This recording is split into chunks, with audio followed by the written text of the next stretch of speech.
the Saskatchewan Roughriders at BC Place to take on the Lions fans, ready for the final preseason game before the real thing begins next week.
Canadian QB star in over 50 years, Nathan Rourke officially taking the reins in BC. Now, meanwhile, on the flip side, Cody Fajardo hoping this 2022 season ends with a Grey Cup in Regina. Could you imagine, Rider fans, if it could happen? And certainly Fajardo and his team wants to be there as well as yourselves. And we love being here on a Friday night. I'm Kay Burness, this is Davis Sanchez, Matt Dunnigan, and Milt Stiegel. It is the final preseason game for us this season, as the real thing, as mentioned, gets going next Thursday. But first, let us chat about Nathan Rourke here, Matt. No more Michael Riley. That era is officially done. So now we've got the young Canadian QB. He's got the keys to the kingdom. How do you think he fares, and is it the right move at this point? I think it is, and I'm excited about it. I think it was the off-season story, the biggest off-season story that was not talked about enough, is this kid getting an opportunity and to showcase his skill set, much like Cody Fajardo did unexpectedly a couple years ago, and his quick rise to stardom. I think this young man brings all those things and then some to the table, like Cody did several years ago, and I really believe that he's going to be starting this league for a long time. A lot of pressure on this young kid to go out there and perform. He's got some good people around him too, fellas. So I like what BC's at right now offensively. With their receiving core, I think they feel as good as they felt in a minute. I mean, you have Lucky back healthy. I heard Dominic Rhymes has come in. 4 big targets. And supposedly he's come in and looks leaner, faster. He's a big body. Obviously, we know what Lucky does, but Brian Burnham, they have a Katoy, a big body. They have a plethora of weapons, and Hatcher is a guy that not many people know about. Well, good for bringing him up. He's a player. And they seasoned him up last year, right? Got some good PT. And well, you talk about that talent. Plenty of talent. I mean, you talk about what Burnham and Lucky Whitehead. You got $400,000 almost into those 2 receivers. I'll take that. Quit counting people's money, Mill. Hey, I'm always in the pockets. But you look at their, not only the starting quarterback, but look at their quarterbacks as a whole. They've thrown for 8 total touchdowns. If I'm Burnham, if I'm Whitehead, if I'm whoever, Dominic, I'm concerned. Who's going to throw me the ball? Can they get me the ball? Yeah, you gave me all this money, but can they get me the ball? That's what I'm concerned about. You don't think you have to be, hey, there's a concern. I'm with you. I believe in Nathan Rourke, because what I see from him. But why do you believe in him? Has he shown you enough? You have to believe. You either believe in someone or you don't. I haven't seen a large sample from him, but I believe everything when I watch him talk, when I see him on the field. I believe in what he can do, but I'm concerned too. I have not been this excited about a quarterback. I got a little glimpse of Jake Mayer in Calgary when he took over for Bo and played really well. And I'm excited about that kid. I'd like to see him play more. If he gets an opportunity, and just hope that Bo stays healthy. But Nathan Rourke, I've been excited about seeing a quarterback play as much in 20 years with this kid. And to me, it's because the way he approaches the game. He is a gym rat. He got to know head coach Rick Campbell extremely well during the COVID time. He was always in there. He had to tell him to go home. This kid is just always around the game. Can I ask a question? to Milt's point, though. To Milt's point. Milt said if he's Lucky or Burnham, he's concerned. I understand your optimism and what you're seeing. But it's fair. That's the time of year, right? It's fair. It's got to be fair. There's a concern because of his lack of what he's done. Experience. He hadn't showed me enough. Okay. He hadn't showed me enough. And to Michael O'Connor's pedigree, he is backing up Nathan Rourke. Another Canadian was 13-17 last week, and his showing. O'Connor's not good. Pipkin's going to be the backup. Pipkin's going to be the backup. Pipkin's there He's going to be the backup. Right no, now. He's going to be the backup. He's learning the system. I promise He can be ready to be number 2 for a while. He's going to be number 2 very soon.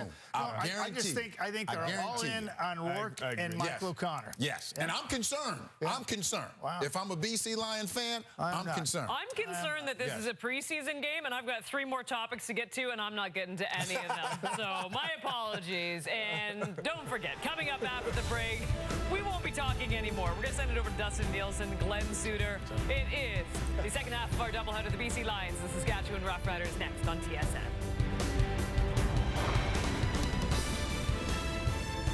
Which means both the Lions and Riders have one last chance to fine-tune things, one last chance to get ready, and for many of these players, one last chance to make the team and prove that they belong. Good evening, everyone, and welcome to Vancouver and BC Place as we get set to wrap up the preseason. One of the biggest storylines heading into the year.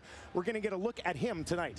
Yeah, Nathan Rourke, the starting quarterback for the BC Lions, and I love the debate in the panel. They're already talking about the Canadian element in this story, but Nathan Rourke has looked outstanding in training camp by all accounts from his teammates. They are behind him 100%. Rick Campbell, the head coach, has decided that he's going to treat him like the franchise player. Did not dress for the first game in the preseason. And for Cody Fajardo, who will start the game tonight and play in the first half, boy, it's a pressure cooker for Fajardo this year.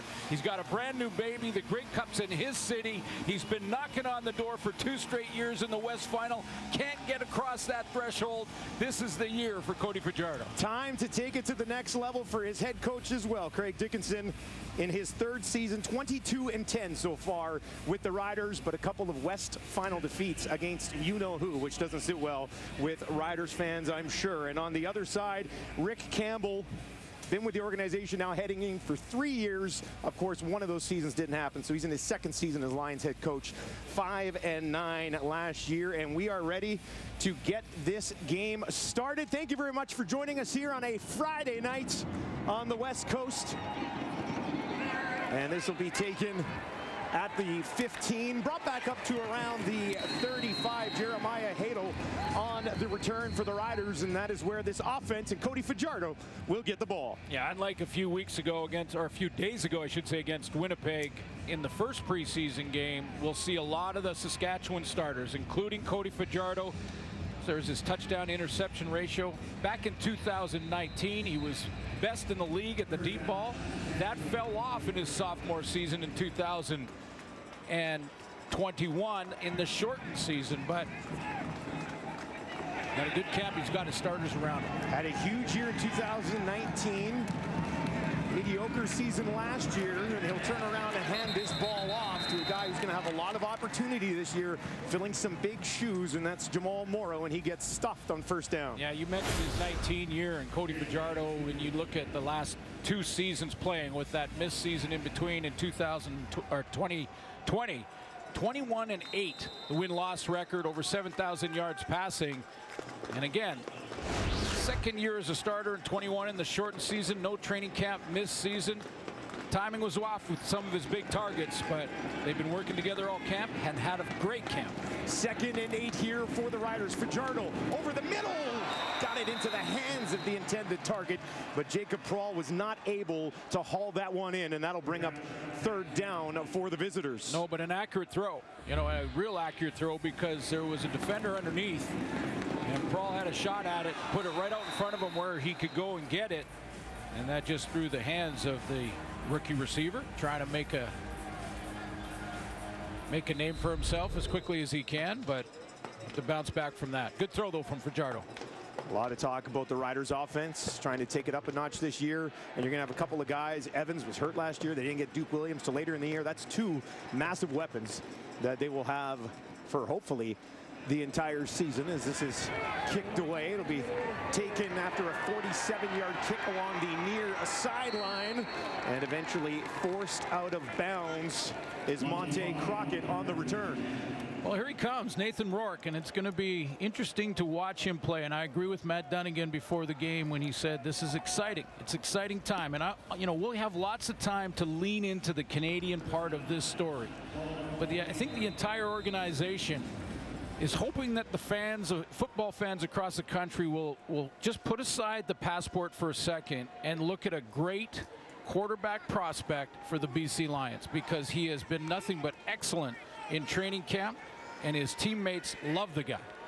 He starts here on his own 28. He's got Butler in behind him. He'll tuck it into his belly, and Butler pushes ahead. A pretty nice pickup on first down for James Butler. Here's the other thing. Back last year, Nathan Rourke got a lot of first-team reps in practice because Michael Riley was injured to start the season. So he went into Mosaic Stadium and actually was a surprise starter. And what I loved about that game is he faced a little bit of adversity early, a couple interceptions like all young quarterbacks do, but he bounced back from those interceptions to throw a couple of touchdowns. So he was resilient in game one when he was a surprise starter in Saskatchewan.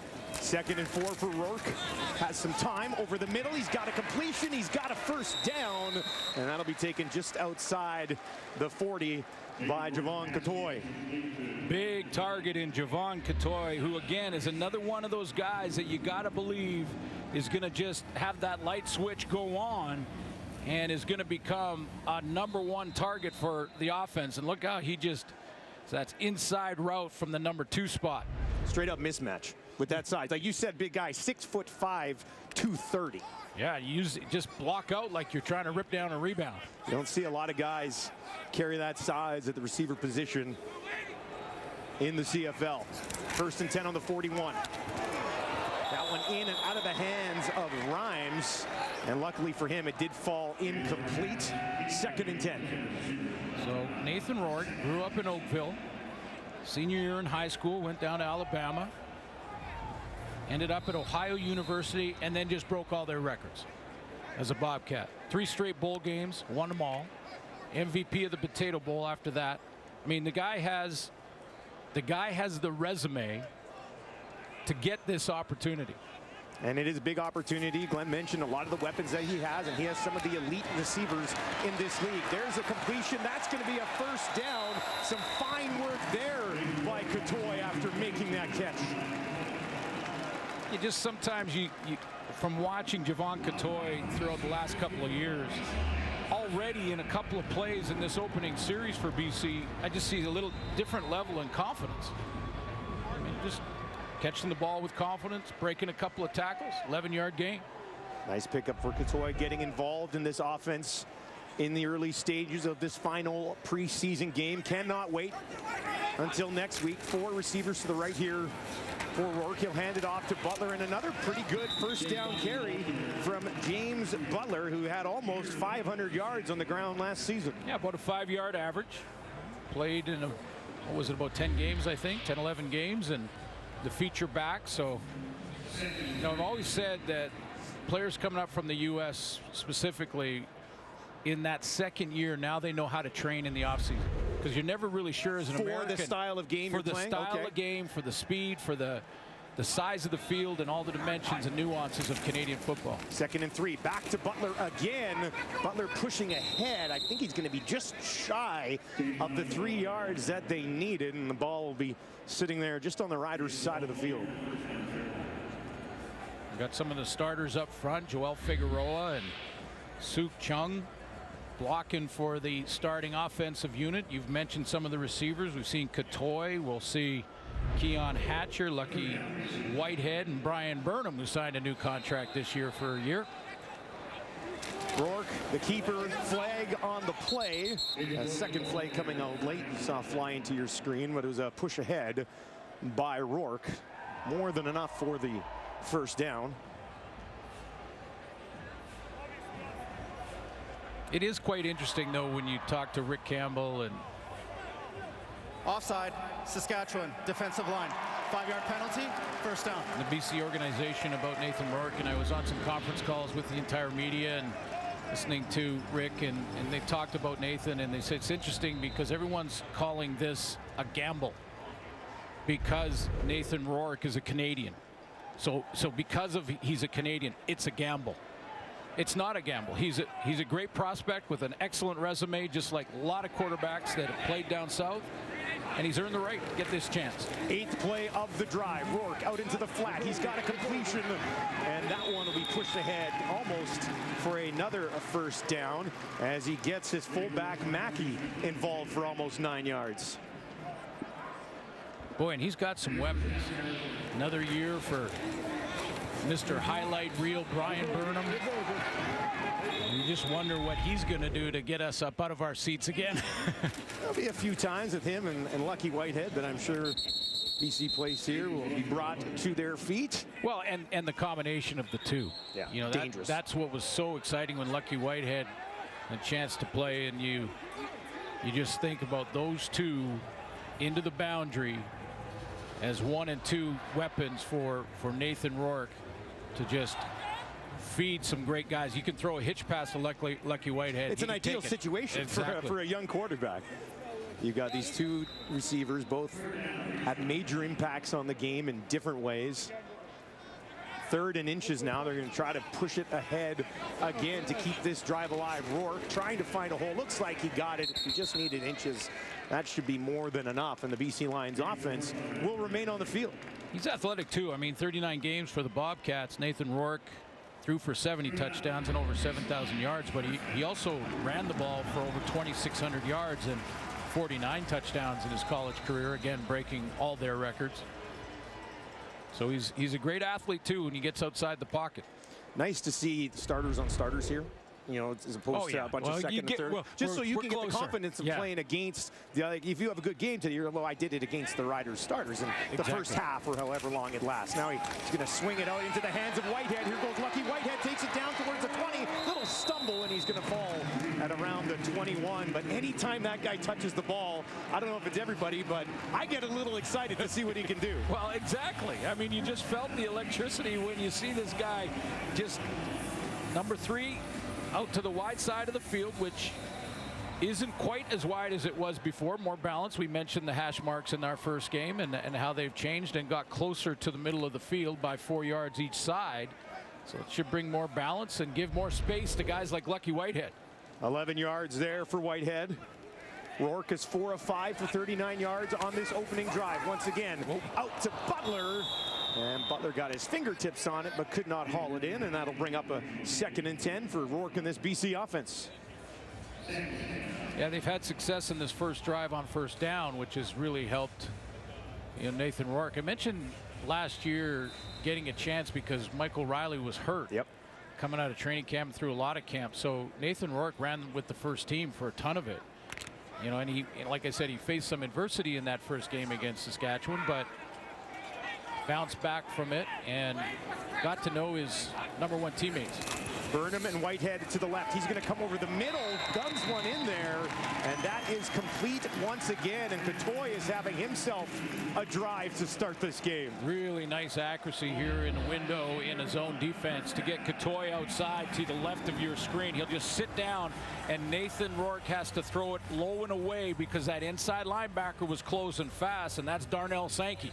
Remember Darnell Sankey? Big addition to this team. Absolutely. Had a huge season last year, bursting onto the scene with the Calgary Stampeders. 14th play of this drive for Rourke. Butler stands in behind him. They're going to give it to Butler.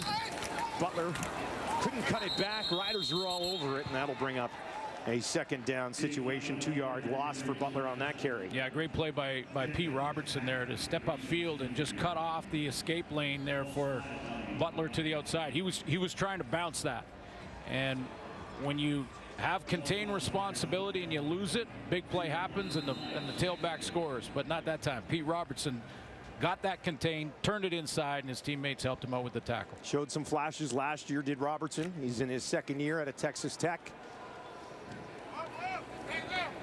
2nd and goal from the 12. A throwing situation here for Rourke. 3 receivers to his left. Looks there first. Now he's going to go towards the corner. That's up for grabs, and it falls incomplete.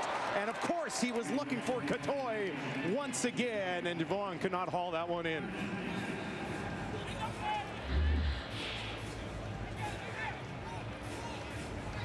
There he is, right in the middle of that 3-receiver set to the outside. Just a little fade route. So Roland Milligan in coverage. Again, a pretty accurate throw, too, from Nathan Rourke, that backside shoulder to try and give his receiver a chance to use some leverage there on the outside, but great play defensively. Sean White returning home to BC this year, and he knocks it through to give the BC Lions their first lead of the ball game. 3-0, the home side leads. Pretty nice drive from Rourke. Stopped right here, but something to build on for sure.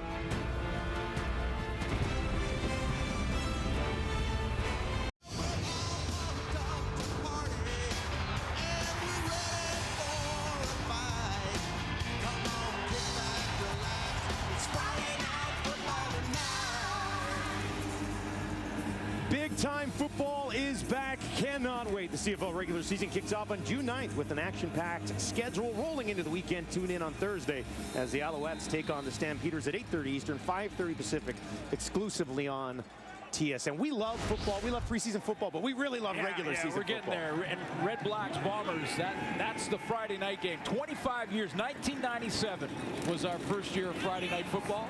I was telling you earlier in the week, I got my driver's license that year. It was a huge year for me, too. Yeah, thank you for reminding me that. I almost failed my test. Speaking of your driver's license, though, you know what gas prices were back in 1997? I don't even want to guess. About 55 cents a gallon. 55 cents a gallon. I do remember shortly after I got my license, gas was like 35 cents for a week. It was like a gas war. Like well, you were in Alberta, incredible. that's why. I know, I was in Cranbrook. So yeah, it's even crazier being there. Here's Fajardo now, 2nd and 10. The ball on the 40. And he's got a completion up right near midfield. So Cody Fajardo is going to get this offense moving into the hands of Justin McInnes. A nice catch over the middle and catch and throw from Fajardo with a former first-round pick, 6th overall back in 19. And Justin McInnes and Keon Schaefer-Baker along with Samuel Emelis. Pretty good Canadian receiving corps. Now they're going to toss it underneath. This will be cut back and taken for a first down as well. Jacob Prahl getting involved in the offense. He had a catch on Tuesday in the game earlier this week. And a nice play to bounce back from that drop in the first drive. Yeah. I mean, that was a first down possible catch that he went through his hands on drive 1 for Saskatchewan tonight, and he bounces back with a nice fly sweep. He's out of Brown University, signed in April with the Riders. 1st and 10 from the BC 44. A little bit of pressure. Fajardo gets it away into the hands of Evans. And Evans able to make something out of that. So here is it. This is it. These two guys right here. And the pressure cooking is on right now because this is Cody Fajardo, big year for him. We mentioned that off the top. But the chemistry between he and Shaq Evans, they feel really good about. In the offseason, they work together. Before training camp, they work together, get their timing down. It was an issue last year, but they're back and they feel real confident about the season. So I'm looking for fireworks from those two. 7 games for Evans last year. Had 5 touchdowns back in 2019, which was a huge year for Fajardo. Now Fajardo's going to look that way again on the far side, and what a catch. Schaefer-Baker goes up and gets it. Speaking of expectations going through the roof, this is the guy that can get it done. I mean, athletically, look at that. I mean, we saw a similar play last week or a few days ago against Winnipeg where he makes this catch, basically hurdles a couple of tacklers for a first down. I mean, unbelievably athletic. Just got to keep his head in the playbook like every single player out there. Make sure he knows his assignments, and the sky's the limit for 89. He had a couple of catches for 28 yards on Tuesday. Now they're going to hand it off to Morrow. A little bit of a head fake there, and he's able to take it down inside the BC 25.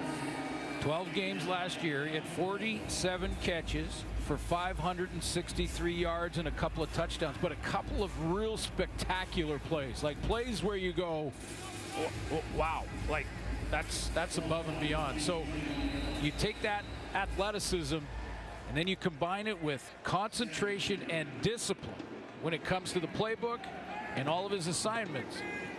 You got an all-star. A nice response here from the Riders after a 16-play, 70-yard scoring drive that took almost 9 minutes for the Lions. Fajardo incomplete. was looking for his fullback, and now a flag at the end of the play.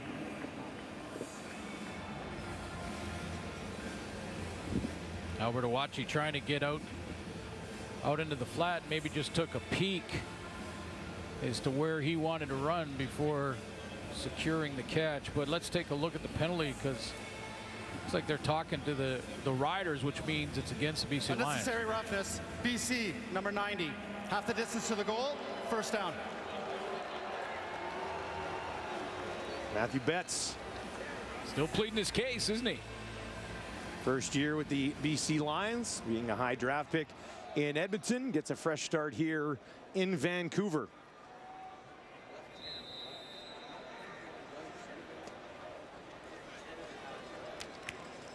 Ball on the 10.5 here for Cody Fajardo. Less than a minute to go in the opening quarter. Riders trailing 3-0. Fajardo looking to strike. He's going to look towards the end zone. Oh, and through the hands of Jacob Prahl again. Prahl laid out trying to get it. They're getting him involved in the offense here in the first quarter. No doubt about that. Yeah, no question. I mean, he's, you know, when you take a look at his size, he's 6 foot 190. So trying to run that outside fade route on Marcus Sales and then just elevate to the football, and that one, the first one was on him because it was real catchable and he dropped it where Cody threw him open, and that one was a little bit high. That would have been a spectacular catch to bring it in. They'll get another crack at it here. 2nd and 10 for Fajardo. Looks to his right, now throws to his right, ball up for grabs. And incomplete. Tried to find Duke Williams, get him involved for the first time tonight. Williams couldn't haul it in. Yeah, again, another fade route, and they're just trying to work this. You know, in the preseason, you'll often see just sort of vanilla type plays. They're not trying to out-scheme necessarily the opponent because there's still evaluation. Now, Duke Williams has made the team, so don't misunderstand. Are you sure? Yeah, I'm pretty sure he's fine. But they want to keep it, you know, pretty vanilla and just watch guys do their one-on-one drills, basically. Sean White opened the scoring for the BC Lions. Brett Lothar an opportunity to tie this game, and he puts it home, and we are deadlocked at 3. Great start here in BC.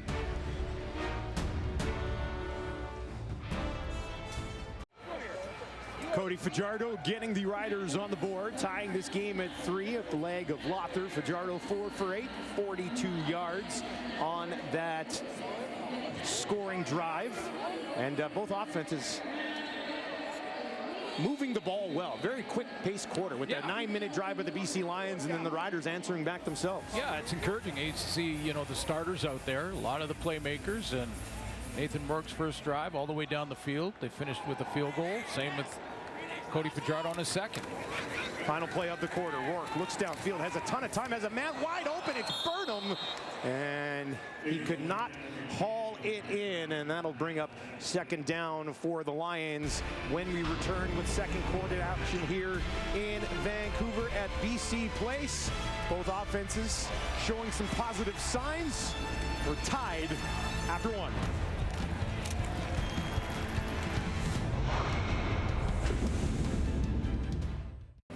Tied at 3 after the opening quarter, and one thing that stands out, that 8:42 of possession for the BC Lions, that came in one drive. That was a very nice drive that they put together. Yeah, it finished with a field goal, so the Sask defense bent a little bit and then stepped up when they had to, and Nathan Rourke looked pretty good. Now I promise football fans across the country, as excited as I am about this story, and I think he's a bright young kid that's really going to be a big storyline throughout the year. I won't analyze every single throw, I promise you that. But one other good thing I don't believe you.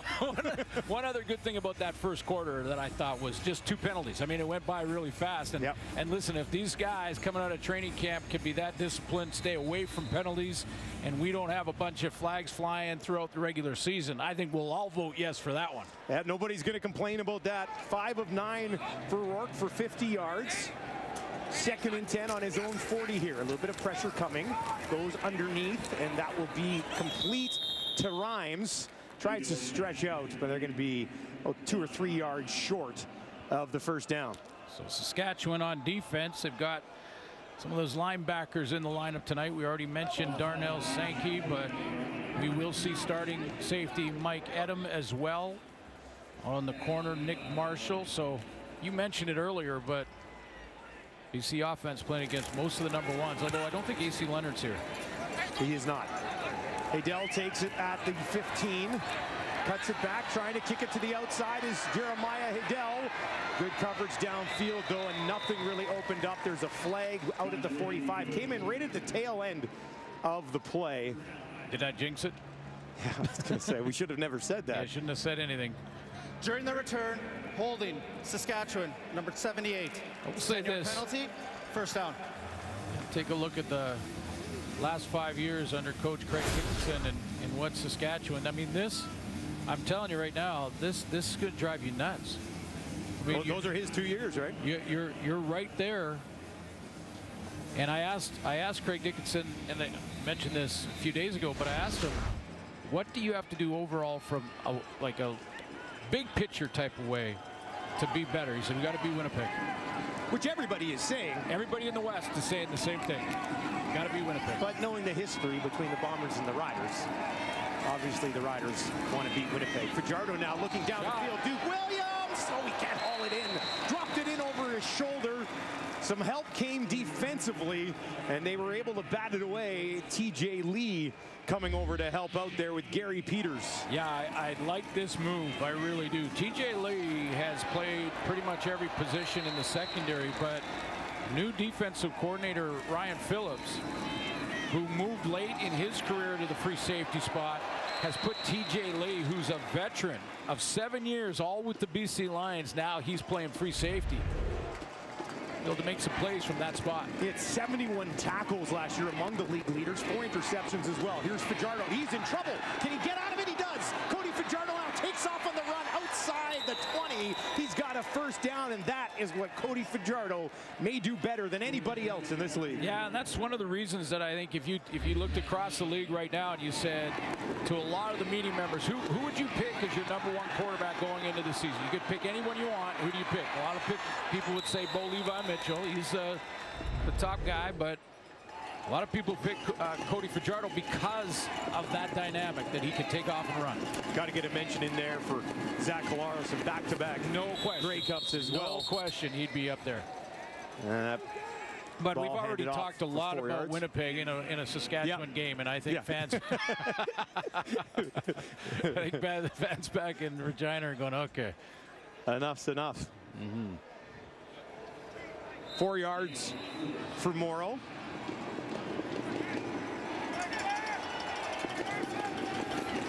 Fajardo time and threw that one inside a little bit. Was looking over in the direction of Evans, and Evans was covered nicely there by Delvin Breaux. Yeah, this is a biggie. This is Delvin Breaux plays like Delvin Breaux. He's your shutdown guy. So basically, you're saying you take him, and the rest of us will play against 11. That's nice, isn't it? Because look at him. He takes away. He read the route. He basically ran the route for him. A huge addition to this BC defense. Straight cover guy. Lockdown corner. This will be kicked away from just inside the 20. A high kick. Monte Crockett will slide over. Gets underneath it. Brings it up the sideline after a 46-yard kick. Return of about 6 or 7 yards. We are tied at 3 in Vancouver. Huge opportunity for that man, Nathan Rourke, this year. For more on that, let's send it down to Farhan Lalji. Yeah, Dustin, I know Glenn said he's not going to talk about Nathan Rourke anymore. A, I don't believe him, and B, I'm just getting started. Because talking to Rick Campbell about him and, you know, just the leap of faith he took, not because he was Canadian, but because he only had 3 appearances last year. He said, I had no doubt that he was going to have success because of how hard he prepared. He just loves the way the game has slowed down for him thus far and the added velocity. And I asked Nathan himself that, look, you didn't have to compete for this job. You were anointed well into the offseason, and he said, I refuse to get complacent, because when he was at Ohio, in 2018, the year after he had taken the starting job, the guy he beat out took the job from him again for a game before he got it back. So he knows you can't take anything for granted. And I asked him about the story about just, being that Canadian face. And he says, yeah, that matters a lot to me because I need to be able to show other youngsters playing amateur football in Canada that there is a pathway, that you can get this done, and that it's not impossible. He didn't have other Canadians necessarily to look up to. Larry Justanis, former quarterback at U Sports. He was an incredible quarterback back in the day. Had a cup of coffee in the NFL, but he coaches at Football North and really showed him the pathway to get it done, and he wants to do that for other quarterbacks. As far as being the face of this franchise is concerned, that part doesn't concern him a lot. He says, look, I'm just a facilitator here. We've got other great players. I want to get the ball to them. But he understands his place as a Canadian quarterback. And I said to him, you know what? You might be the second favorite quarterback for every other fan in this league. They're going to cheer for their own quarterback, and then they're going to cheer for you next. He said, you know what? I'll take it. And he should, and they probably will. And I will keep talking about him. Farhan's completely right there because it is a great story. And I think about the kids playing amateur football that are quarterbacks right now in their flag leagues, and maybe they're 10 years old. And if Nathan Rourke gets off to a great start and does what we all think he can do, because, I think Farhan mentioned it, that he's had a great camp and they have great confidence in his abilities. So if he can execute it and transfer it to the game field and go through the highs and lows and be resilient when he hits the lows and have to fight back like he had to do back when he was with the Bobcats, like that play right there with an overthrow and a big hit he has to take, then there'll be a lot of kids looking at it going, why not me? Why can't I maybe get a chance to play pro football in my country? And honestly, for a long, long time, if you were a quarterback in amateur football, you didn't think that. You were thinking about changing. What were you supposed to do? Play something else? Yeah. You were thinking about changing positions when you got to high school. 2nd and 10 here for Rourke. He's hit. The ball bounces out, and it is scooped up by Sankey, and he hangs on in the Riders' defense with a turnover, and will give their offense the ball in a really nice spot. Less than 11 minutes to go here in the second quarter. Here's another look at it. Rourke looked like he wanted to let it go, but good pressure there. And Sankey gobbles it up. A couple of guys making a big play, biggest of the game so far for the Riders defense. That's Garrett Marino, who's going to get the forced fumble here. He's the interior defensive tackle. Just a great bull rush up the middle to get to Nathan Rourke, and you saw Sankey get the recovery, but here's a completion to Schaefer Baker, and that'll be enough for a first down. So Darnell Sankey, great pickup in the offseason. He gets the recovery. Marino's going to have I think there's a guy in the interior that's going to be very tough for opposing teams to block up. And then Charleston Hughes. Now, Charleston Hughes maybe on a pitch count, maybe a guy that is, situational. But there's an expert in his field. Charleston Hughes is an expert in his field. He's a pure pass rusher. And on second downs, he can still wreak havoc at 38 years old. 1st and 10 after the first down for Schaefer Baker. Fajardo with some time comes along the near sideline, and that will be complete as he guns it in there for Evans. Gary Peters in coverage. Another veteran for the BC Lions.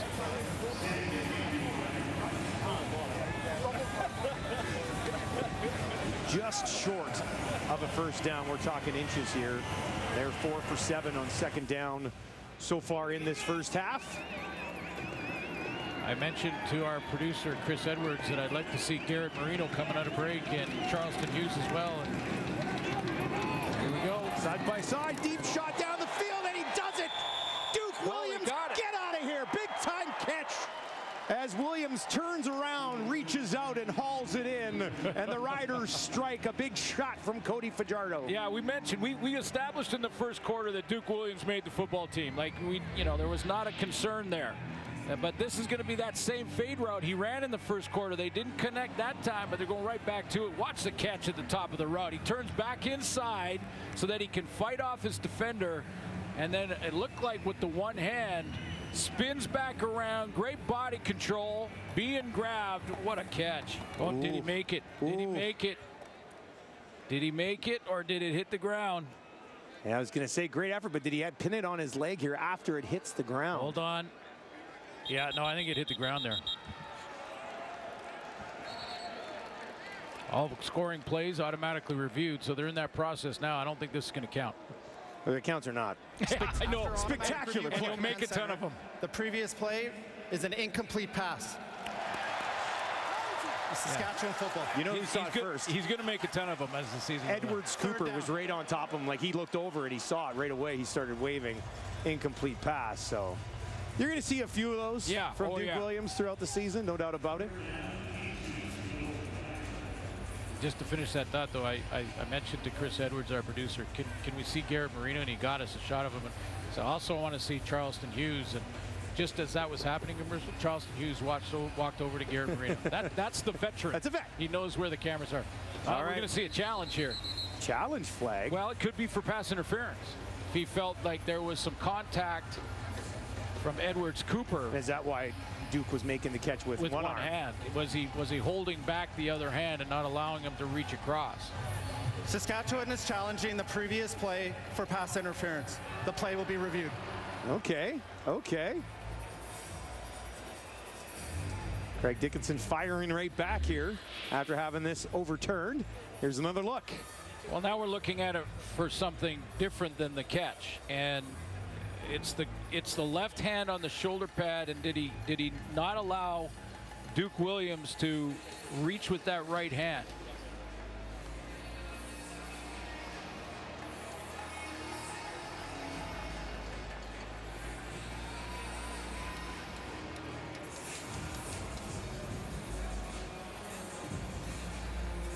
Certainly was a hand on the body. Yeah, there was maybe a little bit of a tug. Well, the hand on the body is okay, and on the back is okay as well, but you can't do the tug part, and you can't hold the left Did you arm see down. his right arm on the left hand? You can't arm bar him down. This will be an interesting call from the command center, but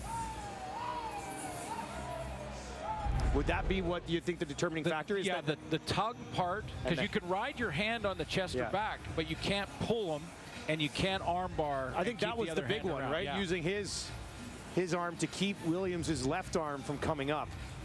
Let's get the call.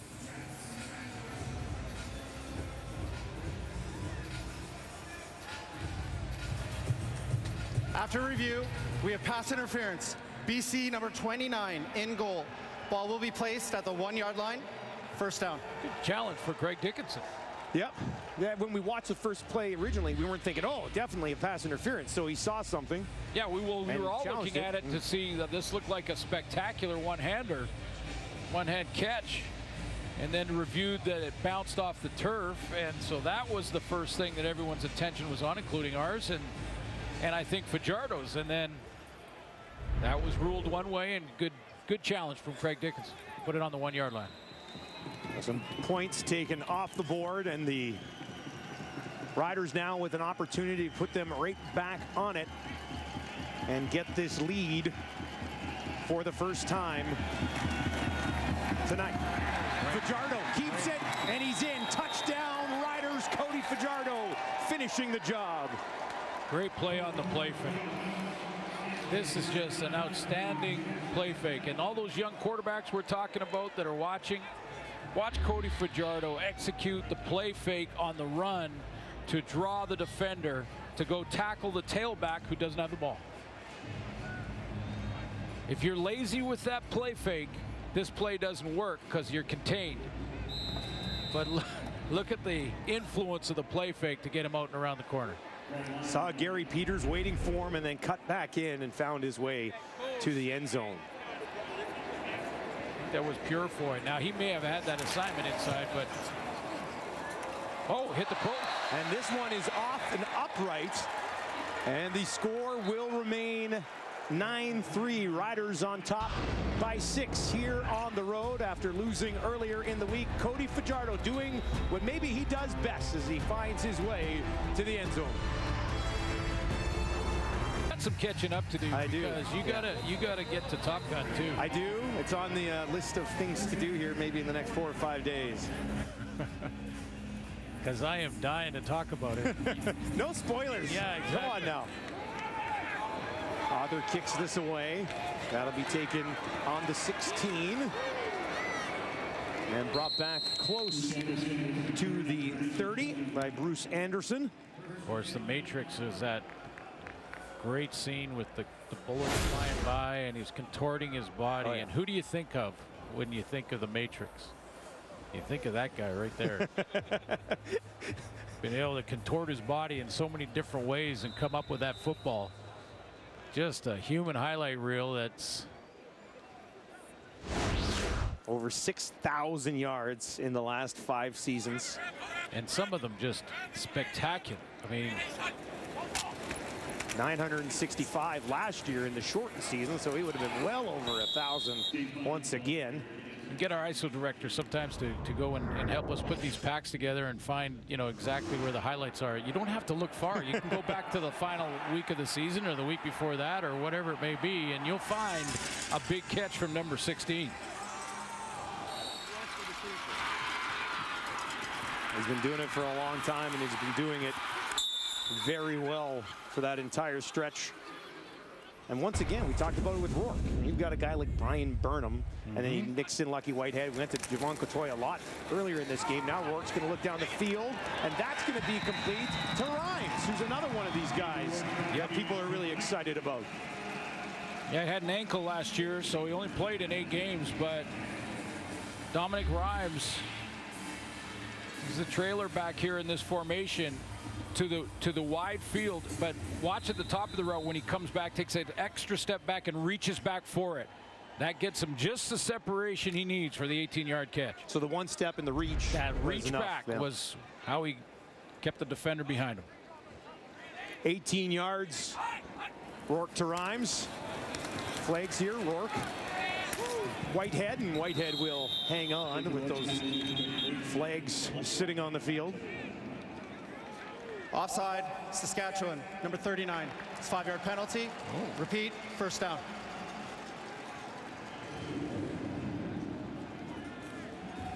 Garrett Marino will be part of that interior defensive line. Charleston Hughes on the edge. A.C. Leonard, who's back in Saskatchewan, on the other side. A.C. Leonard is, I think, poised to have sort of the Willie Jefferson type of year. Very similar athletes. I'm not sure there's anyone that really compares to Willie Jefferson, but if there's anyone close, it's A.C. Leonard. He led the league in sacks last year with 11, and you're thinking there's even more there. I think there's more there. I think he can push the 20 mark. And when you have one guy like that, it helps everybody else be a little bit better too, doesn't it? Well, when you have 39 and one edge, they're going to take the fullback or the extra block over to Charleston Hughes, and that leaves you on the backside if you're A.C. Leonard in a one-on-one. 1st and 5 in midfield for Rourke. A little bit of a high snap, went up and got it, still has it, and now we'll throw it to the sideline, and that one does fall incomplete. He was looking for Keon Hatcher. Jason Shivers, the defensive coordinator for Saskatchewan. He's got some options here. I mean, he's got some outstanding linebackers all of a sudden with Larry Dean back from his injury, Darnell Sankey in free agency, Micah Tights, and Derek Moncrief. I mean, that is a stud group to a point, and I mentioned a couple days ago that you could go a 30 front with 3 down linemen and 4 linebackers, and with the change in the hash, maybe that's the way some other teams will go. It gives him an option. Nice to have the option due to the personnel that you have brought in. Here's Rourke in trouble, can't get away, and that is Darnell Sankey making a pretty big impression. Sack there, recovered a fumble earlier in the game here as he settles in with his new club.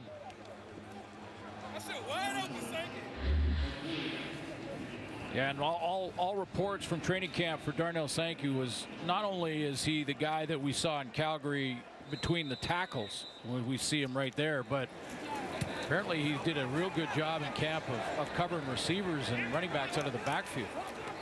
Ball bounces. Haydel will pick it up inside the 20. Picks his way back just over the 20. Cody Fajardo. For more on him, let's send it down to Farhan Lalji. Well, guys, talking to Craig Dickinson about Fajardo, he really has marveled at his consistency so far in training camp. He says that he's playing so much faster, processing the game faster, getting the ball out quicker, and that's really meant a lot. He's also understanding Jason Moss a little bit better. Having a second year under his belt with Moss, the two of them know what each other's strengths are, what the other guy is looking for. And he said, don't minimize having Duke Williams here in training camp. That's been a big difference. Whenever he puts the ball up, Duke generally has been able to come down with it. You've seen them take a couple of shots already in this game. And then I also asked him about some of the stuff he went through a year ago where the fans got on him a little bit and he was on social media a bit too much and it affected him. He says, don't minimize the fact that he and his wife are going to have their first child. It's really put him in a different headspace right now. He prioritizes better. He understands what's more important. And as a result, he thinks he's going to be able to just have a thicker skin because he knows more important things are waiting for him at home. Yeah, listen, you're the starting quarterback in Saskatchewan, and with social media these days, you're going to hear about it. And I think he managed it, eventually he managed it quite well. Mason Fine in the game now. Fajardo 6 of 12 for 64 yards and that touchdown on the ground. There's a flag at the end of this play as Fine got it to Shaq Cooper. But one of the things that, you know, Cody was talking about last year was through that time. 4 yards were gained. Holding, Saskatchewan, number 1. It's 10-yard penalty. Repeat, second down. You know, through that time of the social media issues and things like that where he got involved and he took some criticism and he fired back. And, you know, he also doesn't want to shut that down because, you know, he is ideal in a lot of ways for the starting quarterback in this city, in Saskatchewan, because he is engaged with the fan base and he does want social media to help, you know, people that need it, whether you're a kid that's in a hospital bed watching the game on TV. He wants to help those kids through social media.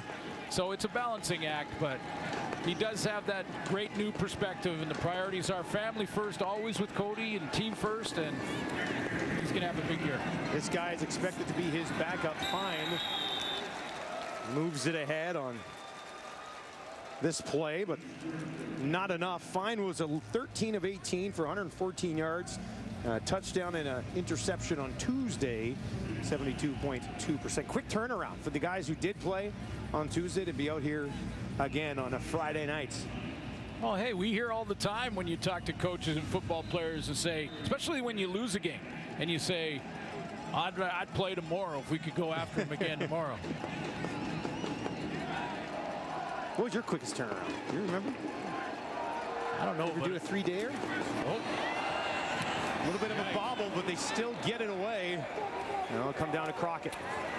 54-yard kick. Flag as Crockett turns it up the near sideline, lunges over a defender, and then eventually falls around the 45. Some nerves in the preseason, maybe, and Vedvik, who During the return, takes holding, over, or BC, number 2. is at least penciled in at this point down. to take over for John Ryan. Led the league in punt average last year, did Vedvik. A global player.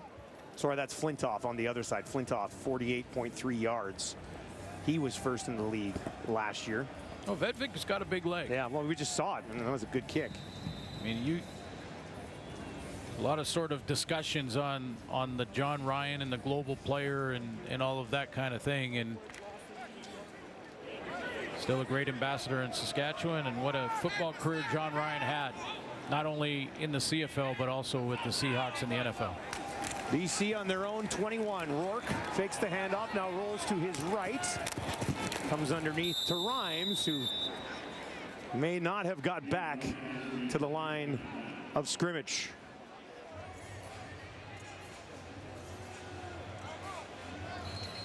Start thinking about Riders with a lead, 9-3 on the road. All right, coming up at the half, we're going to give a lot of love to the Saskatchewan Roughriders. They look good early on, and it's preseason, so we're going to let Davis do whatever he wants. Goodness. That's not creepy at all. Like Lord of the Rings. Oh my God. Halftime coming up right here on TSN. Break down the first half of this game. Rourke over the top. looking for the one-handed catch there to his running back, James Butler. And now a flag here, rated Dan. Late, and that'll be another one. Pushing and shoving. Now there's a new rule this year. Yes. That if you get a penalty for pushing and shoving after the whistle, these type of that don't look good on the game, that continue the game, that lengthen the game. If you get 2 of those, you're out automatically.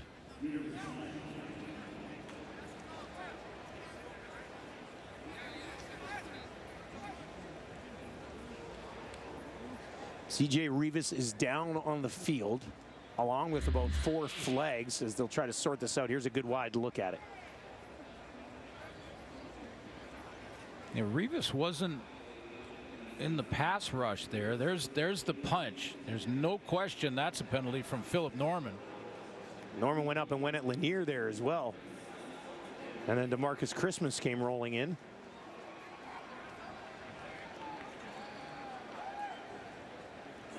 It does look like Phil Norman started that. And Rivas is now up, slowly limping off the field, so that's a good sign.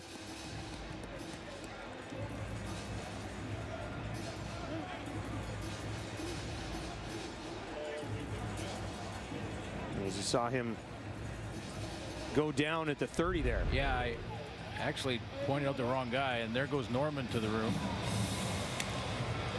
It's good that he's walking off, because yeah, it looked like it could have been pretty serious. Well, he dropped goes into down that like that. Yeah, he dropped almost like he was on his own there. He'll head over to the sideline, and the Lions will be kicking this ball away. It'll be pretty good field position here for the Riders with 2:47 on the clock in the second quarter. Rivas to the table. There are 2 fouls on the play. Disqualification, BC number 90. Misconduct penalty, Saskatchewan. The result of the play will be 10 yards back, second down.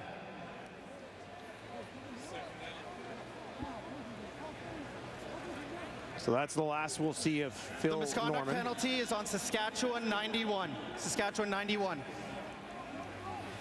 Well, they set disqualification to 90, if I heard correctly. Third down. Third down. For BC, and it was that had to have it been. was 50. Yeah. Norman that left. As a guy who the mixes field. up numbers every once in a while, Yeah, I can see the officials doing the same there. It's okay, man. Yeah. It's okay when they've got double up numbers. There's a few again here tonight. We're trying to stay on top of our game. Well, it looks like Rivas is okay. That's important, and Norman's going to get an early shower. Jonathan Johnson waits for this ball just on the Lions side of the field. That'll come down midfield. Johnson trying to kick this to the outside, and he gets a few yards before he steps out of bounds. 2.5 minutes away from halftime with this crew. Well, hang on a sec. We got to fix this up. Hang on. Gotta get that going there. Fix that. That's the new beard. Yeah, there's the mustache. There we go. Well, we'll just say this. It's a look. There we go. It's a look. It's something. Yeah, there we go. That's, you know, just trying to update the photo. Saw Matt a couple weeks ago, and I didn't know whether to give him a hug or ask to sit on his knee and tell him what I want for Christmas this year. 3 receivers to the right here for Fine. Gets it away. I don't know if that hits something as it came out of his hand, but it falls short and incomplete, and it'll bring up second down. Yeah, it does. It did look like it changed directions. It actually was a blitz coming from Luchez Purefoy, who, again, returns to the BC Lions, but he was a former Saskatchewan Roughrider as well, and boy, does he have some fancy kicks on. But he came off the edge there, and it was blocked up really nicely on that blitz pickup by Shaq Cooper, and it did give so, but you saw it change direction coming out of his hand. Look at those shoes. You're fast just putting those on.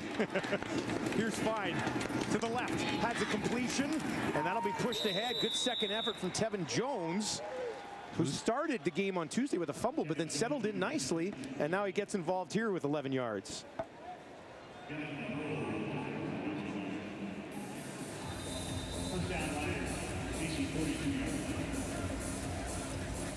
We work our way through the game. We'll see a few of these guys as we work our way down the depth chart with the big rosters for this game. Final preseason game on the schedule. Things get started on Thursday.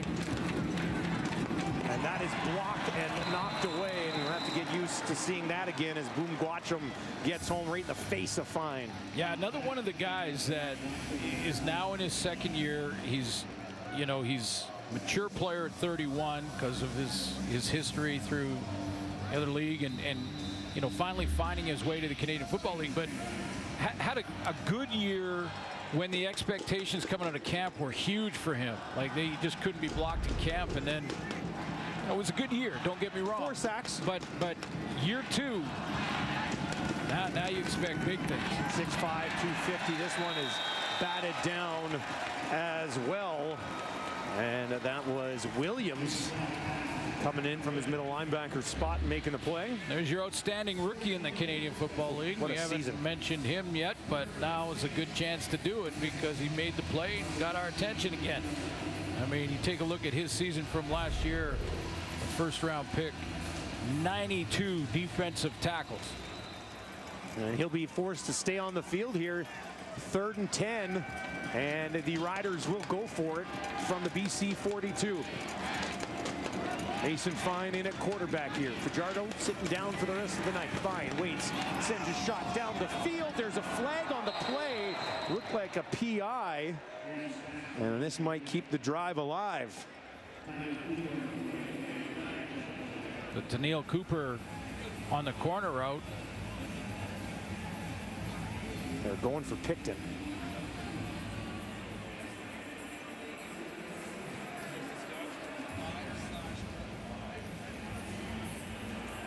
Pass interference, BC, number 24.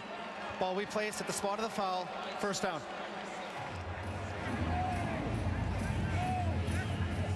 Looked like Picton tried to get around him there, and Cooper held him up ever so slightly. I'm going to make one more point about the hash marks moving in after this play, because that was a combination route in the short side that I think is going to be one you see a lot of. 5 penalties for 96 yards for the Lions. Now they're going to hand it off to Cooper, and it's a short pickup. So let me show you what I mean by this. Well, this is actually to the field, but if you put it into the boundary and you do the same type of route, what used to happen in the short side of the field was this corner was able to cheat underneath that corner route. But now with the hash marks moved in, again, this is wide field, but even if it's into the boundary now, that corner can no longer cheat. He's got a longer more way space to go. to cover his Yes, guy. Okay. Exactly. Yeah. So that corner route should be available more often. Just over 90 seconds remaining in the half. Fine with some time towards the end zone, and that is broken up. Last second Picton, and Picton calling for a flag. Doesn't look like he's going to get it. It was back Picton and Daniil Cooper once again. Yeah, same combination. Picton this time is not going corner. He's going back into the middle, and 24 Cooper, the same coverage. But this time the ball arrives. He doesn't grab him. He's patient. Nice speed turn there to get back on the hip of Picton and then time it up so he can knock it down as the ball arrives. That'll bring up a 3rd and 8. Lawther out to clean this drive up from the right hash, and he puts it through. And the Riders' lead grows. They now sit on top here on the road, 12-3 in Vancouver. Brett Lawther, one of the CFL PA reps for his team, and boy, it was a busy couple of months for those guys. Try and keep their concentration and keep training, keep working out for camp and getting ready, and also have to inform the entire team on all the changes and the evolution of the new deal. I just look at it from the perspective of, you know, one side saying one thing, another side saying another thing.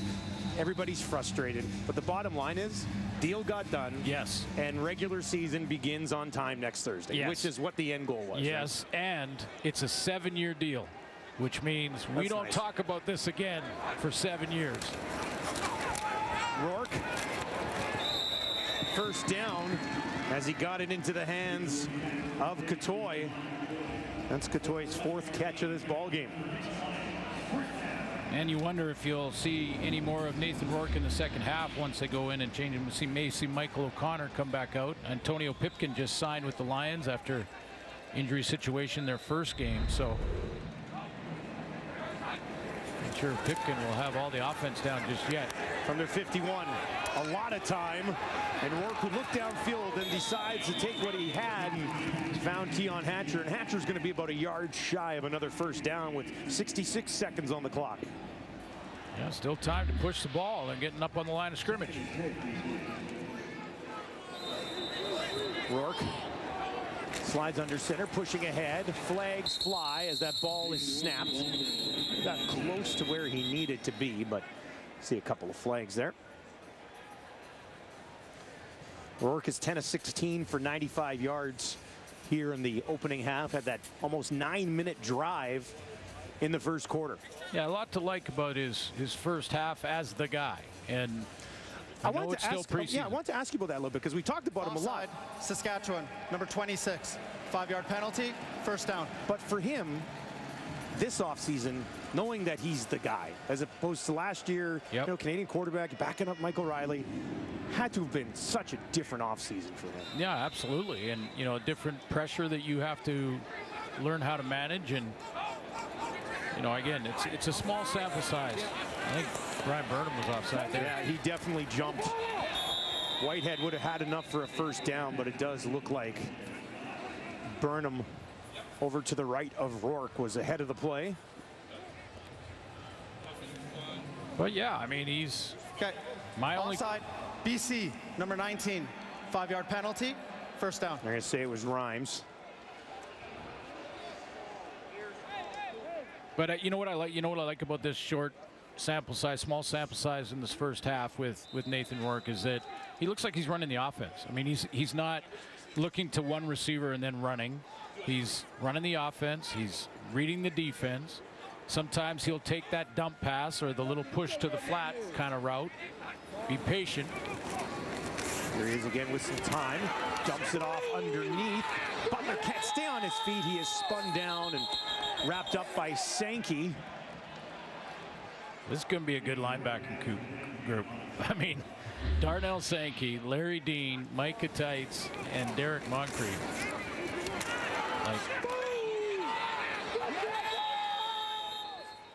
Yeah, Sankey had an unbelievable season last year. Rourke with 3 receivers to his right. Now he's going to look down the field. A deep shot looking for Rhymes, and he's got him. Rhymes holds it in. Falls down on the 2, and the BC Lions in business late. Dominic Grimes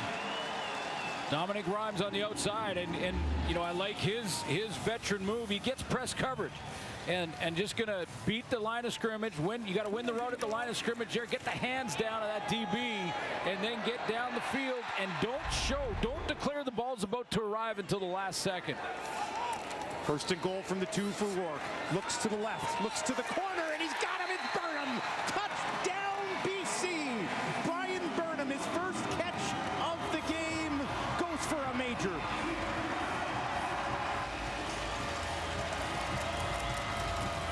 So in that first half, you see a little patience from Nathan Rourke.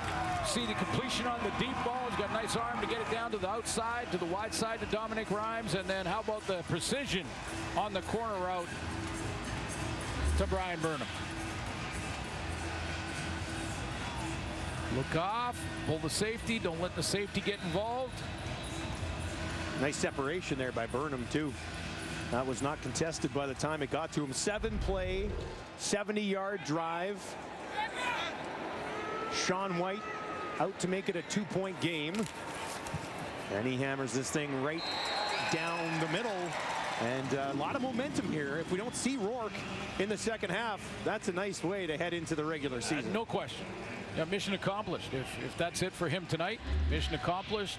Here's his last 2 throws of the final preseason game in the CFL. Dominic Rhymes down the rail. Beautiful throw, dropped right in the bucket there, and then the precision corner route with on time and looking off safety Mike Edam. He gets it over to 16. Rourke is 13 of 19 for 145 yards and a touchdown. 4 catches from Rhymes, 4 catches from Catoy, 1 from Whitehead, 1 from Hatcher, 1 from Butler, 1 from Burnham. So he's moved the ball around like you mentioned. He looks comfortable running in the his offense. He's running the offense, and that's important. That in preseason especially, you know, show the coaching staff that they've made the right decision. They're going to go with you, and you can run the offense, be patient. Sometimes that dump pass that gets 5 or 6 yards on first down is crucial. He did that a couple times, exactly, right? Yeah. Exactly. Flintoff to kick it away. 26 seconds on the clock here in the first half. And I emphasize it because a young quarterback wants to throw a touchdown on every play. They have to fight against that mentally. Here's Pope for the Riders. Takes it out past the 30, and that's where they will get the ball with 20 seconds now on the clock for this Riders offense. But forget about passport and all that, but the one thing that you have to have is you have to have the guys around you believe. In you, that's it. If that doesn't happen, nothing matters. Those guys have got to believe in him. And by all accounts, coming out of camp, they believe in Nathan Rourke, number 12. Well, listening to the pregame there with the panel, there's going to be an interesting discussion about Rourke, I think, coming up at halftime, so make sure you don't go anywhere on that one.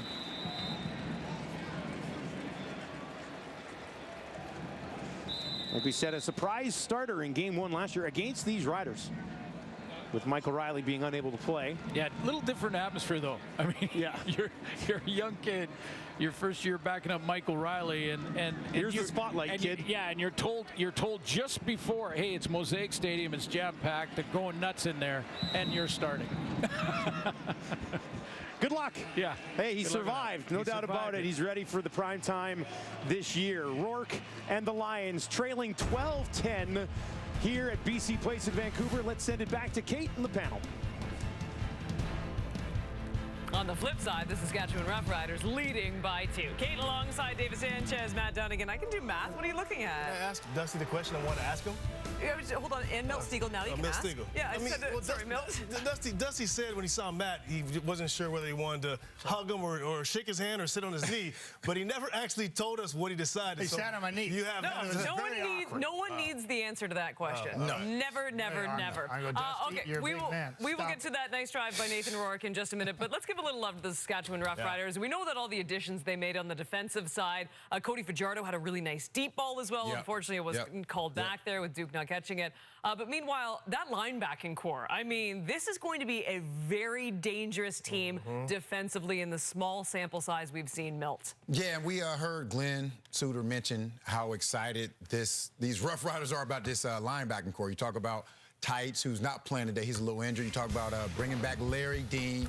And the man in the middle, Sankey. And we can't forget Charleston Hughes. You know, he wasn't there also. And he talked about his time in Toronto, how they weren't using him correctly. Well, we know these Rough Riders are going to use Charleston Hughes. And along with A.C. Leonard, this could be a great defense. They were good last year, giving up 20 points a game. But if you want to win a Grey Cup, you have to be even better than that. So they're excited. You talk about Nick Marshall, who I think is one of the better defensive backs in the CFL. Their defensive coordinator, Shivers, was an aggressive player when he played. So he wants his defense to be aggressive. So they have a lot of talent. They just have to put it all together, stay healthy, and they can be even better than what they were last year. You see Jason Shivers, he's a small guy. He was an absolute monster at Arizona State, by the way, and physical safety. Anyway. You know something about that, don't you? A little bit. Yeah. Being physical? Nah, not that. Oh, playing. Small.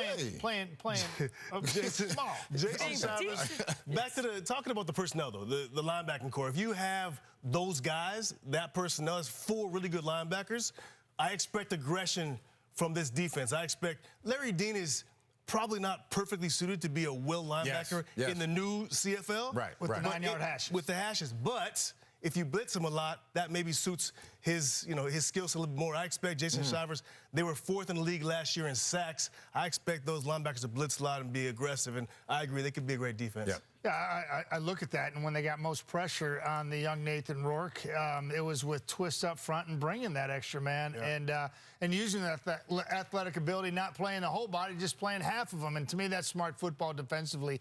A lot of talk about the young quarterback, Nathan Rourke from Oakville, Ontario, played his ball at Ohio University and given the keys to the BC Lions organization. To me, this should have been talked about all offseason, and it hasn't. So we're talking about it now.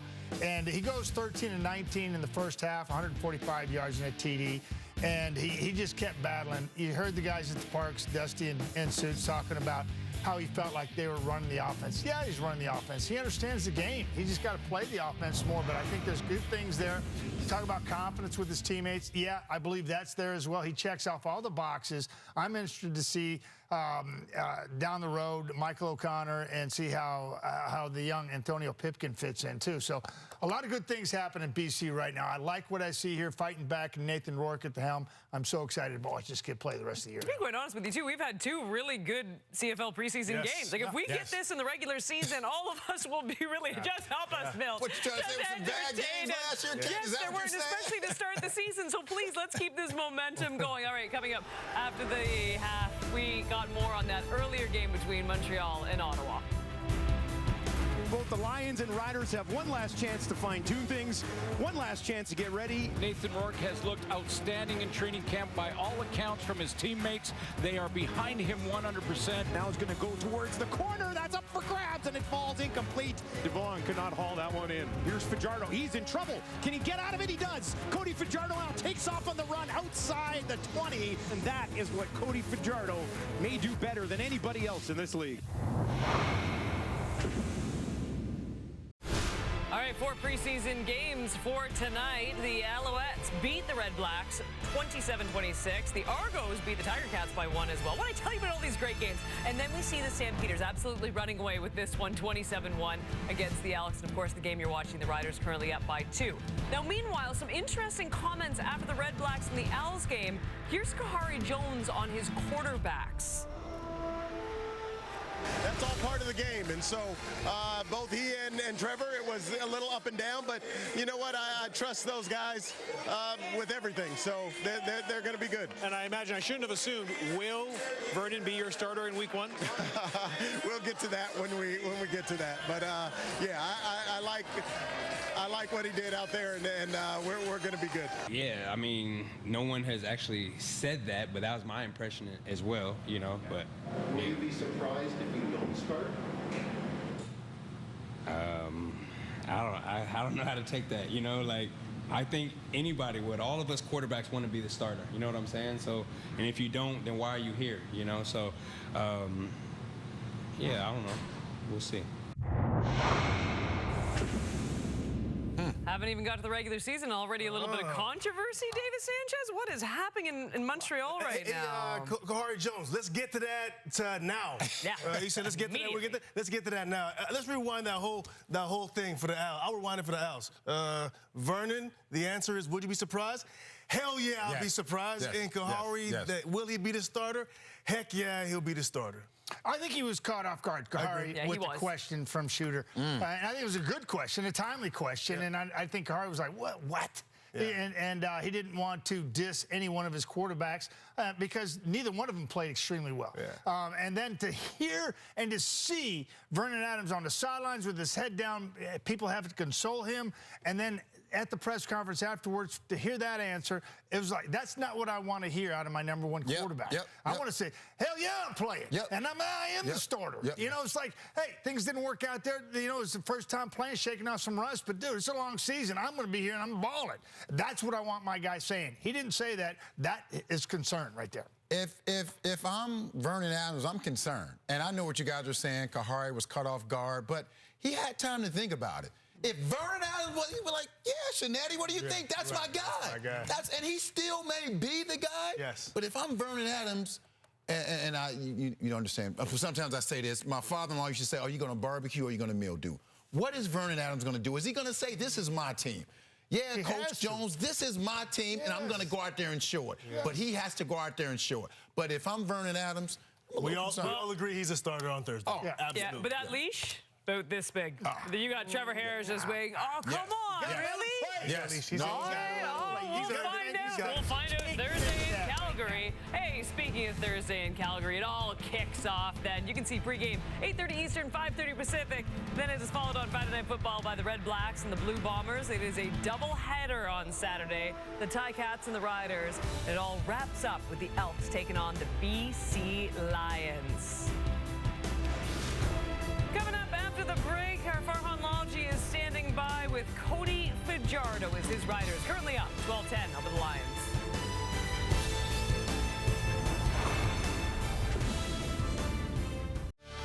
It is the moment Milt Stiegel has been waiting for. Oh, we almost had golf music behind there for you as well, but we're going to change that to football music. Here you go, Milt. You know I love golf. I know. A solid half by both quarterbacks. Cody Fajardo, 6 for 12 for 64, and the young buck, Nathan Rourke, 13 for 19, 145 yards. Now, let's see what happens in the second half. We have a lot of guys fighting for positions to see if they will make the team. Way to sell it, Stiegel. I like it. All right, let's get you over to Farhan Lalji, standing by with Cody Fajardo. Cody, you said that this is always going to matter to you, even if it's an exhibition game you want to win. I know you wanted to play right till the end of the half. What did your performance, what did you take from it? Yeah, you know, I felt like I got robbed 7 minutes, but it was a lot of fun to be back out there. I haven't played since the green and white game, which was last Saturday, so it felt like it was a long time since we got to play. I was really juiced up. I was super nervous before the game, but it was nice to be out there with our guys. I thought we moved the ball really well. I was told during camp that your deep shots to Duke Williams especially, there was a lot of chemistry there. You took a couple shots at him again in this half, and the balls were right there. Just how do you feel that part of your game is developing? I think I was much more efficient in training camp. It was something I worked on all off season. Just trying to give our guys a chance. You know, we got incredible receivers here, and you know we made some great plays out there, and I think you're just going to see us get more and more comfortable together. We got some talented receivers. Thanks for this, Cody. Thank you, guys. And we're all kinds of juiced up for the second half of this game. Riders up 12-10. We'll get you back to BC Place and join Glenn and Dustin after this. Okay.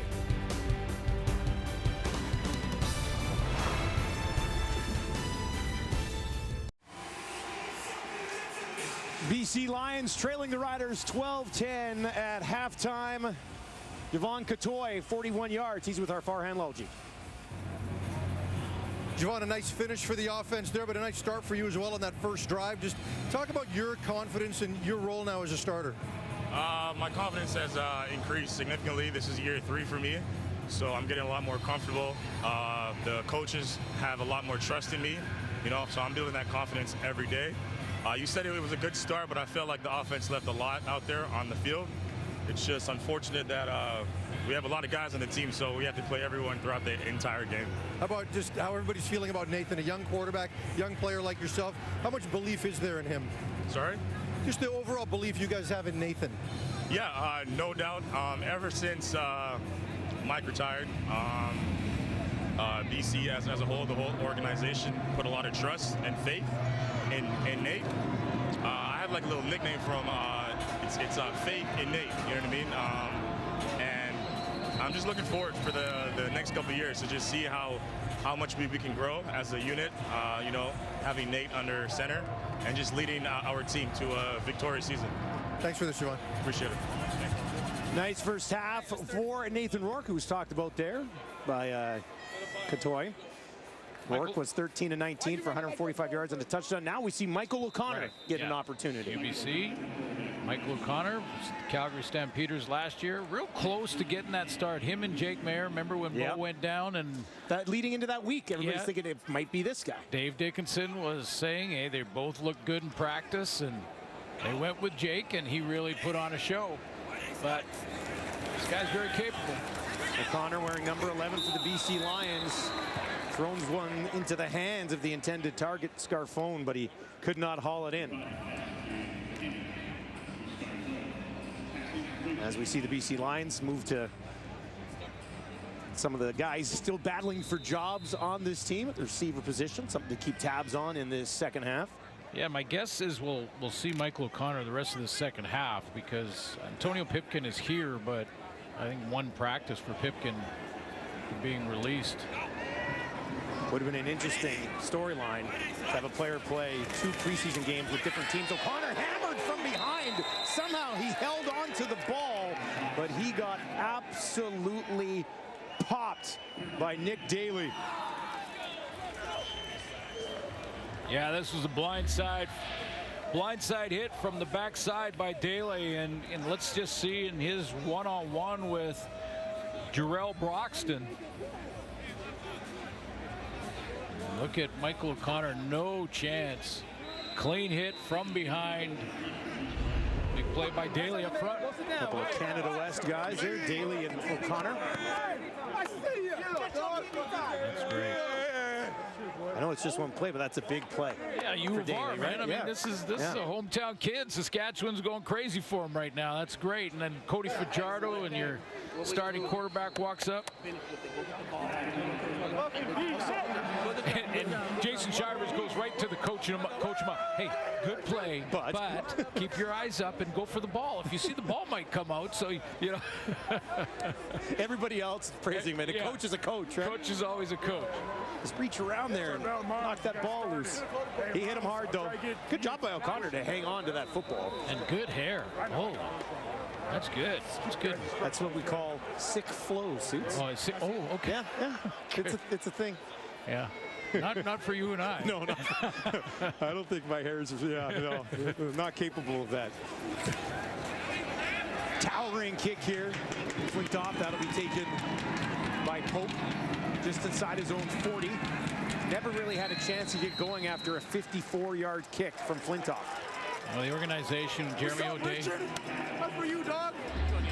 Jeremy O'Day and Craig Dickinson with the Riders, they've said going into every draft they've been together that if everything is equal, they're going with the hometown kid, and they're going to bring in guys, whether it's free agency or through the draft, that know what it means to be a Saskatchewan Roughrider or dreaming of it when you're a young kid in U Sports coming up, either U of R or U of S.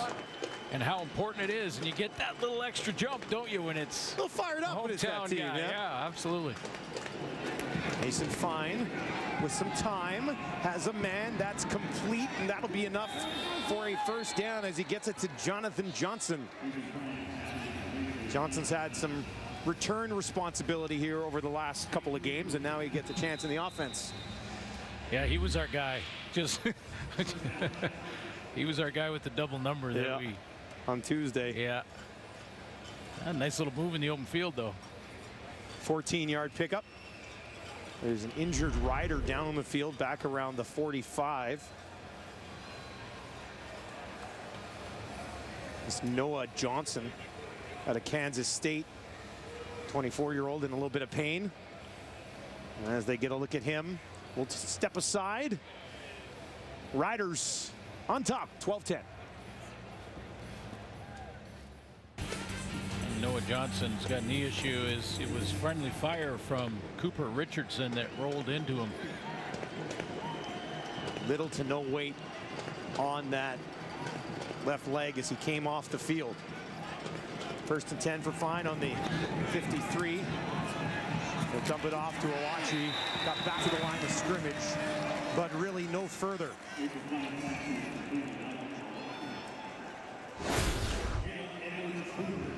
Went back third of the year last year and beat out Isaac Harker. Get the number 2 job, dressed for both playoff games for the Riders, and slowly worked his way into that backup role. I'm just wondering if we see Jake Dalagala in this 4th quarter. This is the last preseason game in the CFL schedule. Got to look at him on Tuesday as well. They both played in that arm. game. Big guy, big arm, Fine. Settles in at 5'11", 190. Scrambles out of the pocket here. He's getting pressured, in trouble. Stepping back, he throws one up, and luckily for him, it falls incomplete. That was trouble, though, wasn't it? Yeah. In the degree of difficulty department, that is very difficult, and that was Nathan Cherry, and I think Nathan Cherry is the guy that's in chase here, and it gets him in trouble here. I just heard a story coming in about Nathan Cherry, of course, U of S grad, who apparently in training camp, the offensive line were asked by Julio Caravetta, who calls radio here in Vancouver, former Canadian quarterback, and he went and asked all the old linemen in BC in the one-on-one drills and everything. He said, who's the toughest defensive lineman that you've been blocking in camp? And they all said Cherry. He said, we can't block this kid named Cherry. I guess that's why you go 3rd overall in the draft. This ball will trickle all the way out of bounds, just inside the 5. Nathan Cherry, first team All-Canadian 2021. BC Lions 2022 draft. We were just talking about the guy right at the top, 3rd overall pick, Nathan Cherry. For more on him, let's send it down to Farhan Lalji. Yeah, guys, most teams did have Cherry rated in the top round, but lower in the round. I know there were some eyebrows raised when he got taken as high as 3rd. The Lions, for their part, were really intrigued by Cherry's athleticism, but there were some concerns league-wide as to whether or not his size would translate to the next level. He was seen as an interior player. He's listed at 245. Still, I asked him before the game. He said, no, I'm closer to 270 right now. Even he himself has been surprised at how fast that's been able to translate, and his first step has worked as well as it did in youth sports against professional players right now.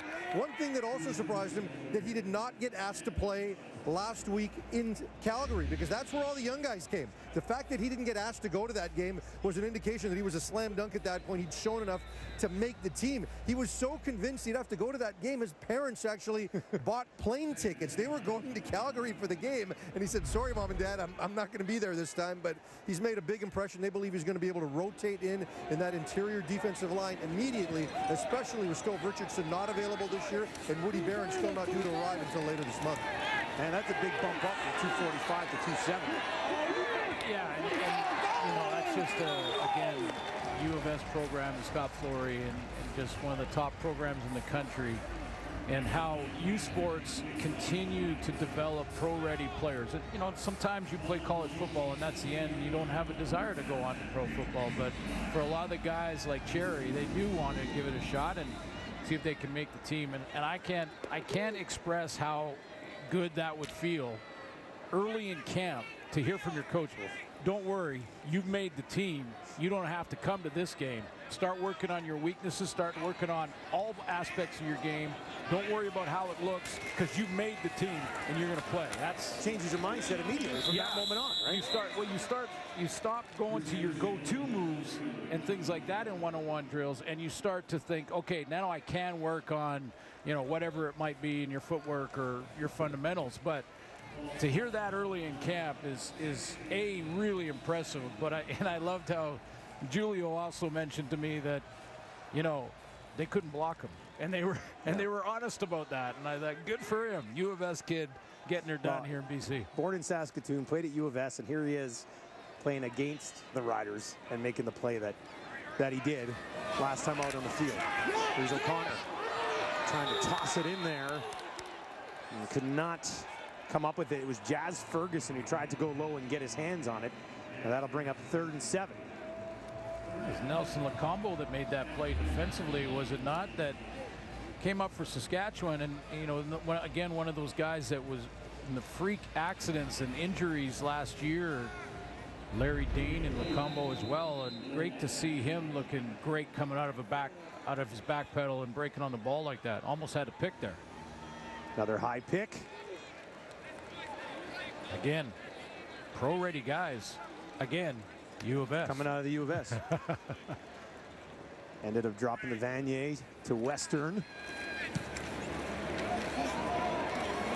Kick that'll be taken just inside the 40 by Pope after a 54-yard kick. Trying to stay on his feet, trying to use his hand to keep him up, but eventually he did end up going down. So Lacombo getting involved here. Pretty high expectations for this kid in Regina for sure.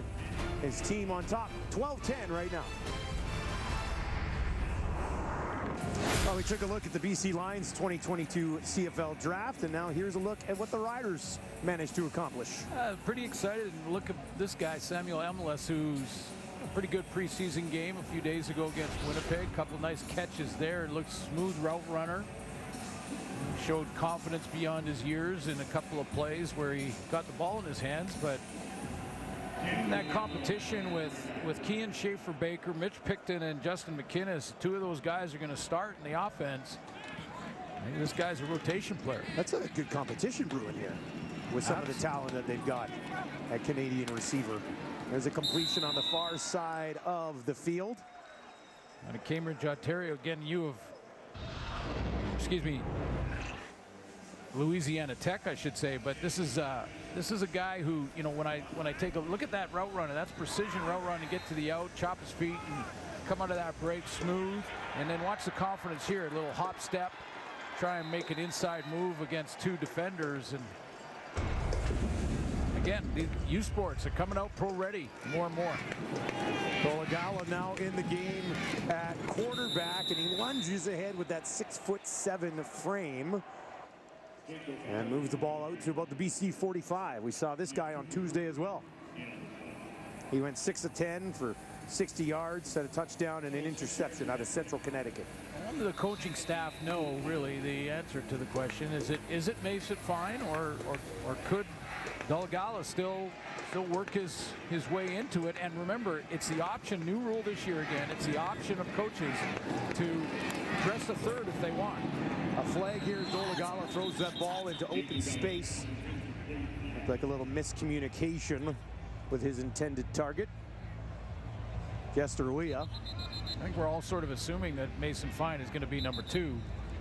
Which is the way they've rolled them out here so far in the preseason. Exactly, right? and it appears from the outside looking in, those are the only guys who truly know, Jason Moss and Craig Dickinson, what direction they want to go. And who knows what a quarter, and I always tell the story, but Michael Riley, former BC Lion, and by the way, thank you to Michael Riley for his great career and all the great moments that we had watching him do his thing as a BC Lion and Edmonton Eskimo at that time. Yep. But, you know, Michael Riley had one drive in the preseason to make the football team.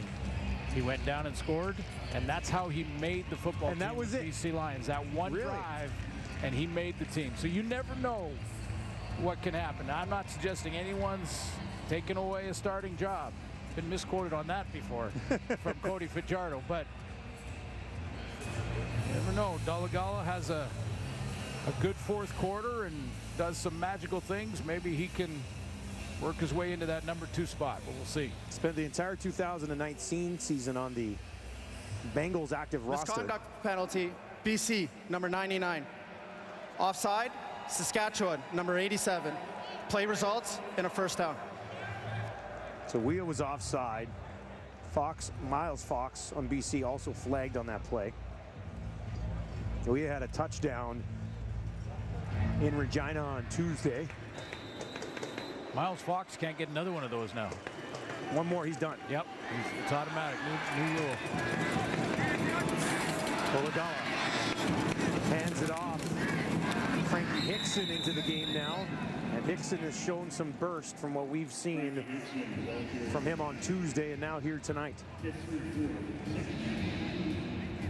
Yeah, interesting competition there as well. I mean, Shaq Cooper got some CFL experience, BC and Edmonton, but Frankie Hickson looked good in a couple runs a couple days ago against the Bombers, and Jamal Morrow is sort of their, you know, he's the guy that I think everyone expected. Yeah, the guy that everyone expected would take William Powell's spot. That's Hickson, number 20 now. He's going to slide back over next to his quarterback.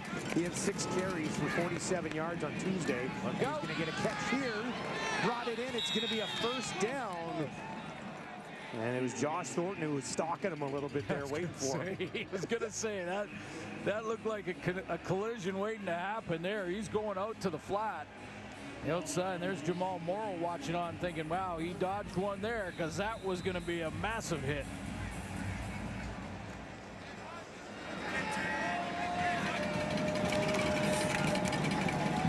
Dolegala gets it into the hands of Picton. And Picton will pick up a short gain on first down. All-time leader at Liberty in all-purpose yards, and in that preseason game versus the Bombers, he picked up his blocking assignments well.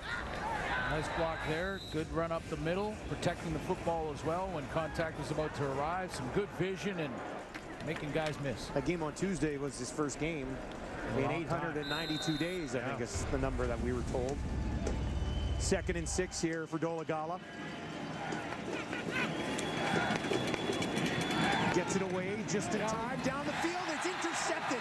Picked off just before that ball entered the end zone, and it'll be brought back the other way. Quincy Moget sliding underneath it, creating the turnover. A flag at the end of the play. Quincy Mauger sliding underneath. Picking it off. The Lions defense coming up big.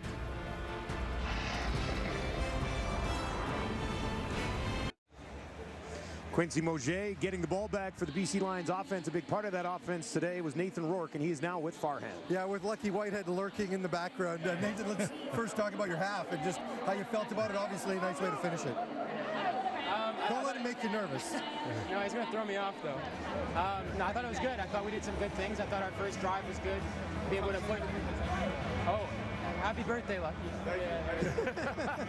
I thought we did some good things. I thought we put a drive together, which was good, and I like the way we finished. We got some things to clean up there in the middle, but it was a solid start, things to build on. Take me through training camp, because talking to some of the other offensive players and Coach Campbell as well, they really felt like the game has slowed down for you quite a bit. Yeah, well, I had fun out there. It's blast when you're not worrying about what the read is or what the drop is. It's a lot more fun to just kind of go out there and play, and so, you know, it's a work in progress, but I had a lot of fun out there. I told you earlier when we were talking that you're probably going to be the second favorite quarterback for every fan in the CFL because you're Canadian. Yeah. A lot of expectations. What expectations do you have for yourself?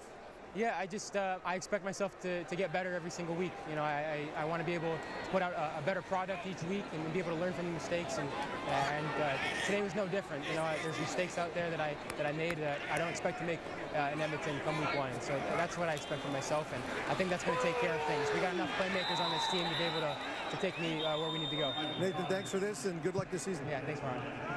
And happy birthday, Lucky Whitehead. Offside, Saskatchewan, number 96.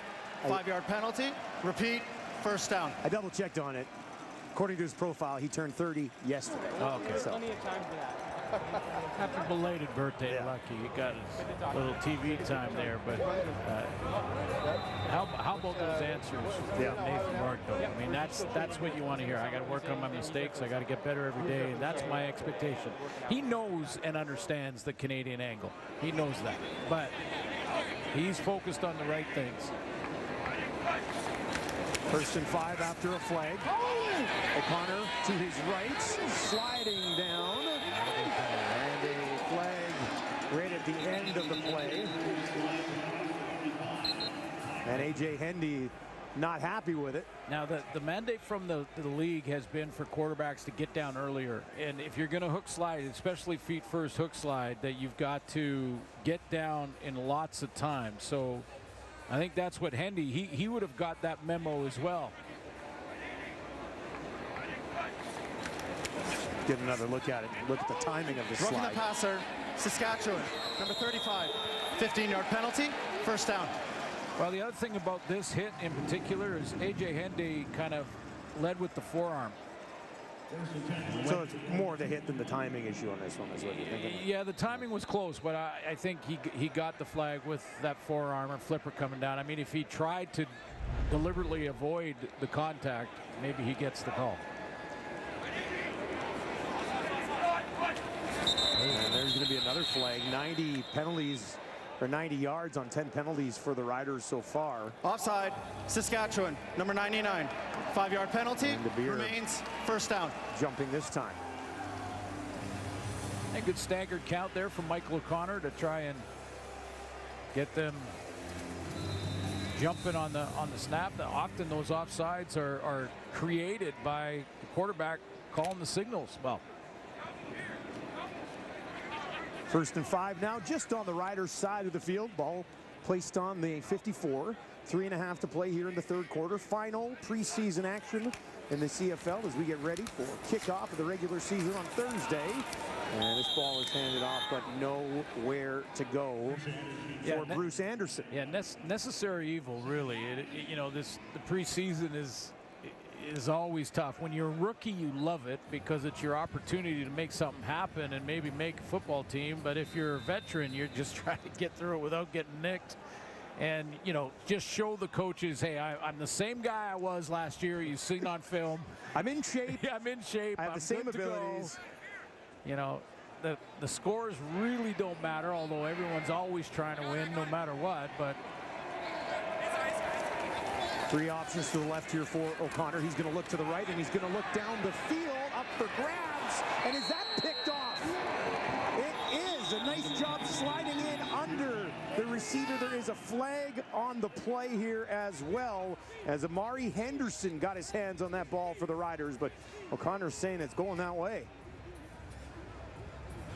Illegal contact, Saskatchewan, number 72. It's a 10-yard penalty, first down.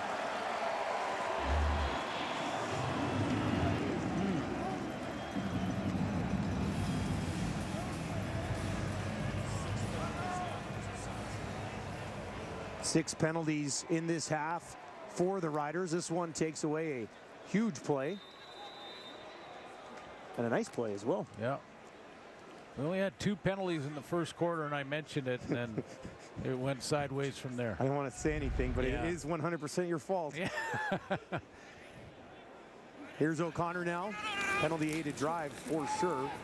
They'll get this one to Anderson. Anderson with a burst down the sideline and a big pickup there for Bruce Anderson, who had some time returning in Edmonton and now trying to find a spot in this backfield here in Vancouver. Yeah, a little burst there. Like that. Burst up, got the ball in his hand, secured the catch first, and then hit a new gear, turning that corner. 3 games with Edmonton last year. I think he was mostly on punt return. But you can tell he's got the speed, right? Yeah, good speed to the outside. Stands into the right of his quarterback here. 1st and 10 on the Rider 24 for O'Connor. Gets those feet moving quick. Sends one towards the end zone. Wide open. He's got a man. And that's a touchdown. Josh Pearson waited for that ball. And O'Connor delivered. Lions on top.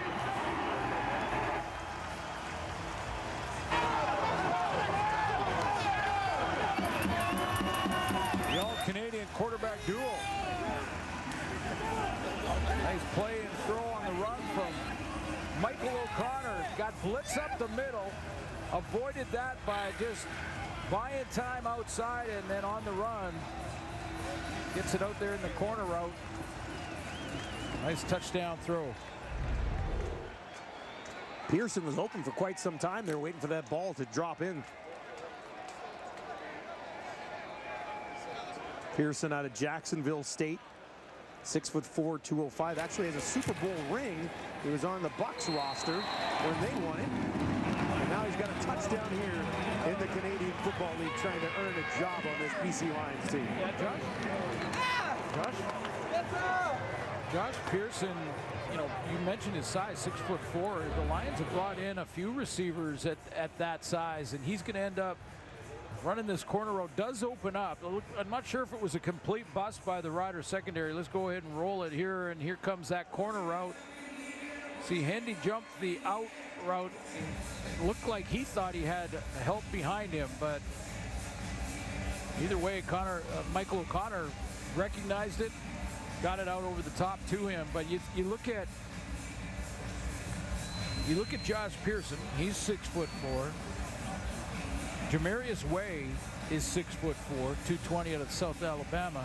Jazz Ferguson, 6'5" receiver, 87 for the Lions, 6'5", 223 out of Northwestern. I mean, they brought in some big targets. And they joined Katoy, who's 6'5" as well. So definitely, you know, you've got the Burnhams and you've got the Lucky Whitehead, and then you got a bunch of big boys playing alongside them.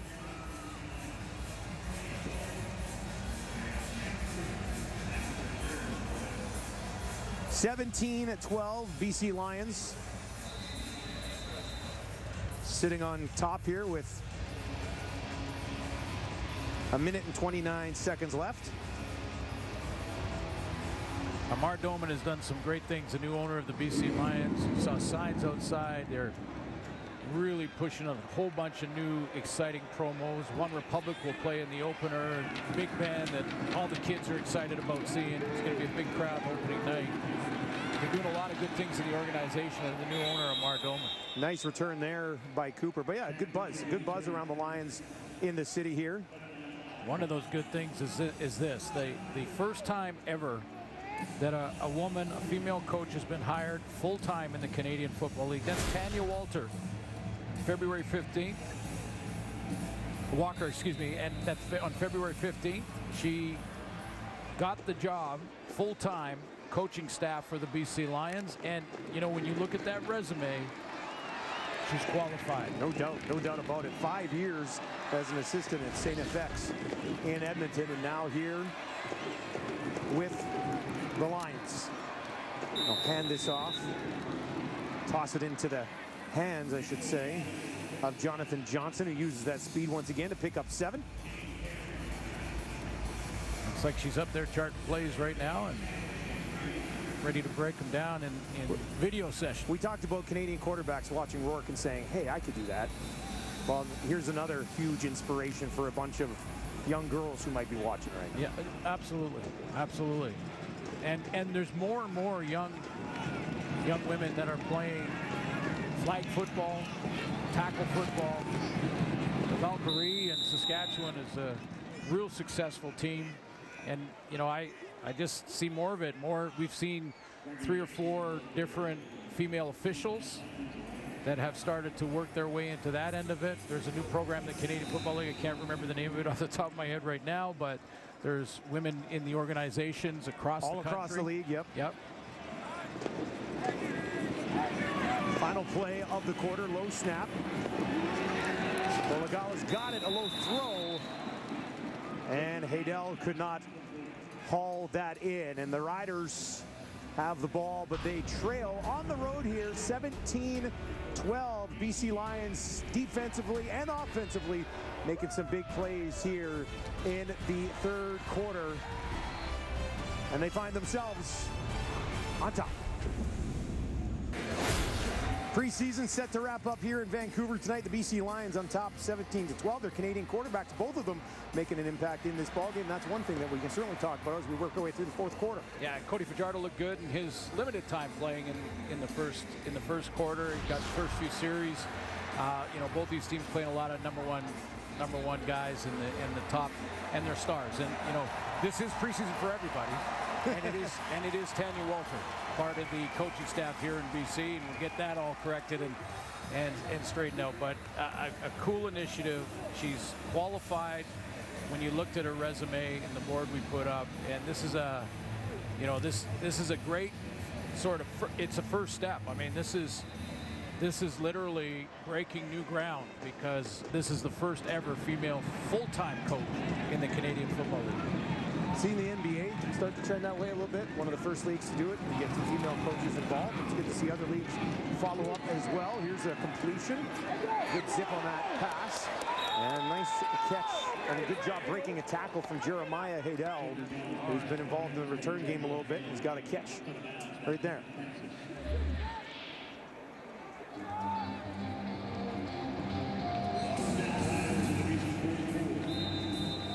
So Lagala's come in through that interception. He's 5 of 7 for 46 yards.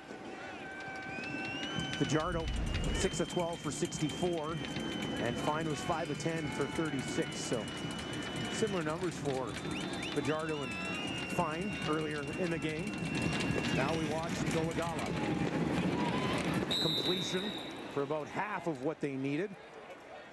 And what we did see was a little of that chemistry we talked about with Cody Fajardo and the Duke Williams play down the field that was so close. It was pass interference put on the 1 yard line, and the Riders scored. But you know, I think I see an air of confidence in Cody Fajardo. And every time we come out of, every team feels pretty good about their team at this point in the season.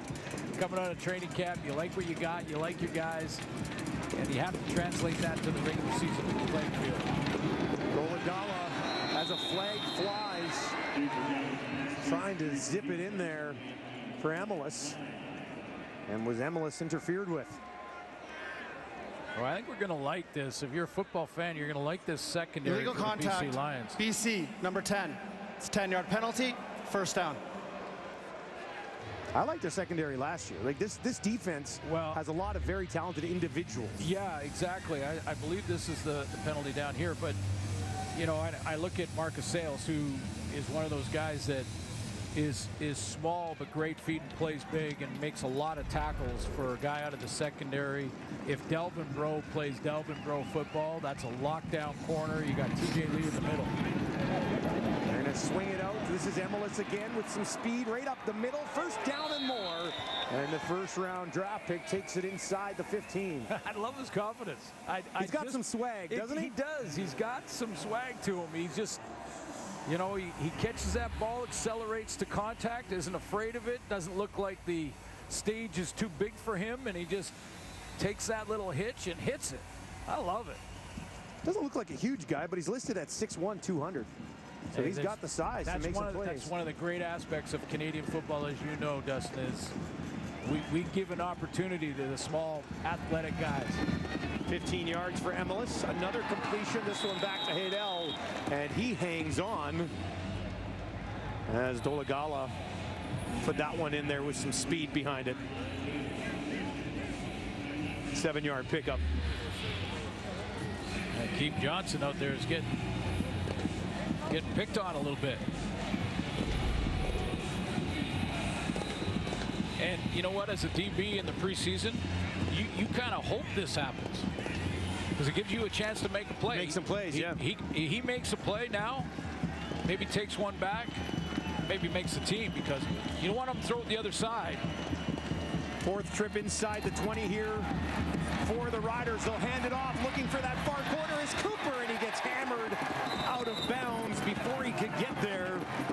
A nice burst. It looked like it was Tennille Cooper Yeah. on Shaq Cooper. I'll tell you what, Cooper showed some closing speed there. I thought. You think Shaq was home? Yeah, yeah. I thought Shaq Cooper had the edge. You look at he's got the corner. Ooh, that's some closing speed from Tennille Cooper. My goodness, he flew past a couple of his teammates to get out there and make that play. I was reading a little bit earlier today on the BC Lions website about some guys to watch tonight, and this guy was one of them, Tennille Cooper. By all accounts, he's had a pretty good camp. And I mean, we just talked about the secondary. Like, there's a lot of talent on the secondary, and he's trying to earn a job in there somewhere. 5 defensive tackles in the Calgary exhibition game and 1 interception in that one, so he's already on the board for a pick in the preseason. That's a great close to keep Saskatchewan out of the end zone. I believe he had a little bit of time, 5 games with the Bombers back in 2018. Now he's here trying to earn a job with the Lions. Hand it off to Cooper again. This time he had nowhere to go. Oh, sure. And whatever, if there was a hole, it was closed quickly.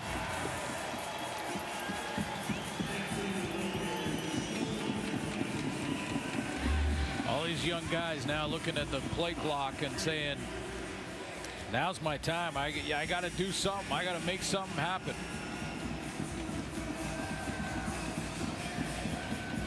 Ryder Varga, the man there to finish it. 11th play of this drive. And this offense looks to cash in. Dolagala with 4 receivers to his right. That's where he's going to look first. That's where he's going to go. He's got a man, and they got a touchdown. Justin McInnes to the end zone, and the Riders go back on top, 18-17. Ball right in the middle, so the BC Lions defensively have got to cover the entire 65-yard wide field. And that out route by McInnes. Just used the width of the field to his advantage and got outside leverage.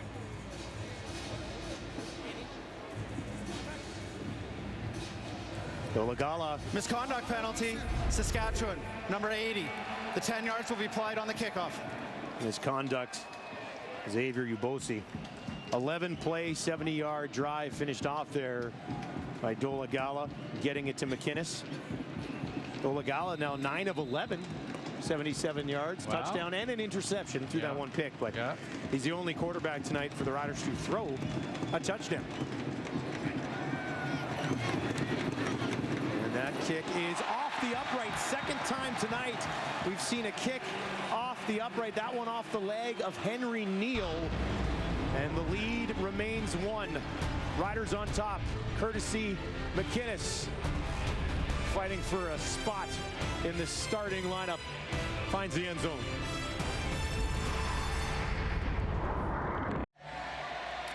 Justin McInnes finding the end zone. Looked like Duke Williams found a little bit earlier in the game. Right now, he has found Farhan Logic. Yeah, you know, and during the break, he was actually singing. We heard a little Sweet Caroline. We heard a little Living on a Prayer. If you're just saying country, Duke, Glenn would really, really like you. He's a big country guy. Just how much excitement is there around this team right now, given the Grey Cup is in Saskatchewan and just a lot of expectations for you guys? Man, it's very exciting. You know, we had a great camp. We're watching the young guys perform right now, so, you know, we're just going to support them until the game over with. But the energy's been great. You know, we're ready for week 1. We put in the work during camp, got our feet wet for a quarter and a half today, and we're ready to see what we're going to do in the regular season. Now, certainly when you came back midway through last season, you made a difference. How much more of a difference is it having you here in camp in terms of being able to build the offense around you a bit and just getting comfortable with Cody? Oh, I definitely needed it because like you said, I came late in the season, so I didn't really have the chemistry, but, you know, I did a good job. But right now, I had a whole camp, I know the whole playbook, and I'm playing faster, and me and Cody on the same page. So once we connect even more and get the chemistry down even more, it'll be something to watch. When we look at you and Shaq and Kyron Moore and Kean Schaefer-Baker, is this the best receiving core in the CFL? We'll let our play do that, you know? we know we got other players that's good out here, but I feel like we dominate, we great, and no team in the CFL is going to play us one-on-one. I know that for a fact. And if they do, we'll just take advantage of it and find a mismatch and go at them. But at the end of the day, I feel like we're going to be a great group, and nobody can tell me different. Dude, thanks for this. We look forward to watching you this season. Appreciate it. That's outstanding. Yeah, I love that. Now, Kyron Moore is nicked, and he won't start the season, I don't believe. But they are a good core, and they've got a good group of Canadians that we've seen as well. It's just good having Duke Williams back in the league. Oh, no question. And, you know, Duke Williams is one of those guys that you gravitate to.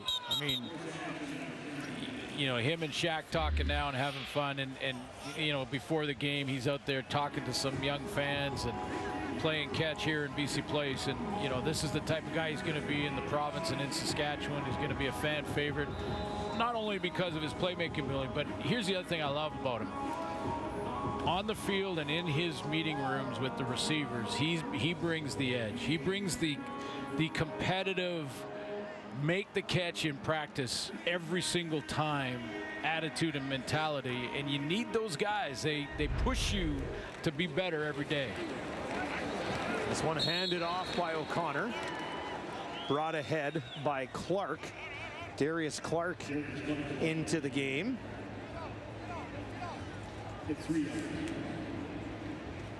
Clark, 6'2", 210, a little bit of a bigger back than the other options that we've seen the BC Lions bring to the table. A few touches in their first preseason game as well. Did Clark, stands in there to the left of O'Connor right now. BC Lions trailing by a point. Riders are going to bring some pressure. There are flags. Those O'Connor lets this fly. A high pass, but it is caught and then pushed ahead. Alexander Hollins. See, that throw from Michael O'Connor is shorter this Offside, year than it's ever been. Saskatchewan, number 28. That penalty is declined. First down. There have been some quarterbacks that have come out. Michael O'Connor is not one of them, but there's been some that can't make that throw to the wide field. And then some quarterbacks from the States that come up and they see the 65-yard wide field, and they go, that wide field out from the hash mark, that is a 45-yard throw to get it out there, and you have to be on time or it's going to the house the other way. Now it's 4 yards closer. First and 10 on their own 50 for the Lions. Just over 9 minutes to play here in the preseason. And now we've got another flag just as that ball was about to be snapped. Nicholas Daly is putting together a nice second half here. I've seen him a few times in the backfield. He was offside. BC number 11. 5-yard penalty. Remains first down. He was offsides one time, but originally drafted by Winnipeg, and again, a U of R kid. He is University of Regina. He's had a good second half. He started out with the Okanagan Sun. He was a Husky as well. I think he went Regina. Yep. And then to Okanagan Sun, and then to the U of finished. S. Yep. But 96 is getting himself on video. Huge hit earlier in the game. I'm sure you'll see that pop up on social media somewhere. O'Connor gets this one away quickly, up for grabs, and it's held on to. And a good job staying focused there to get that ball midfield. Scarfone staying focused and hauling it in.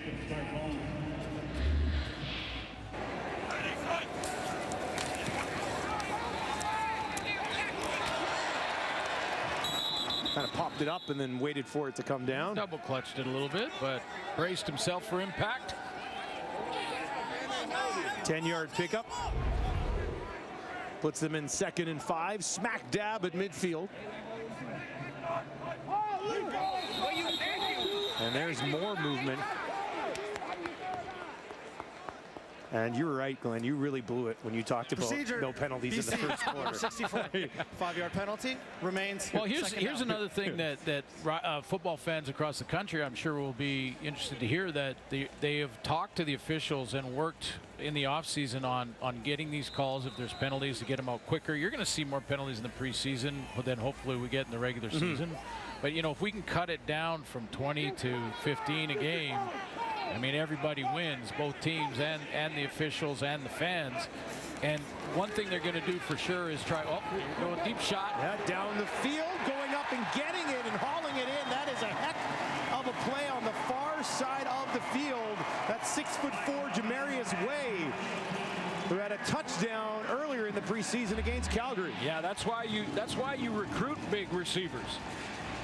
You recruit them so they can make plays like this and high point the football when it's in the air and go up over top the DB and rip it down. 33-yarder. Talking about putting something on tape. He had a touchdown early in the preseason. Now he's got that catch. A couple of good things for Way out of Southern Alabama. O'Connor out into the flat.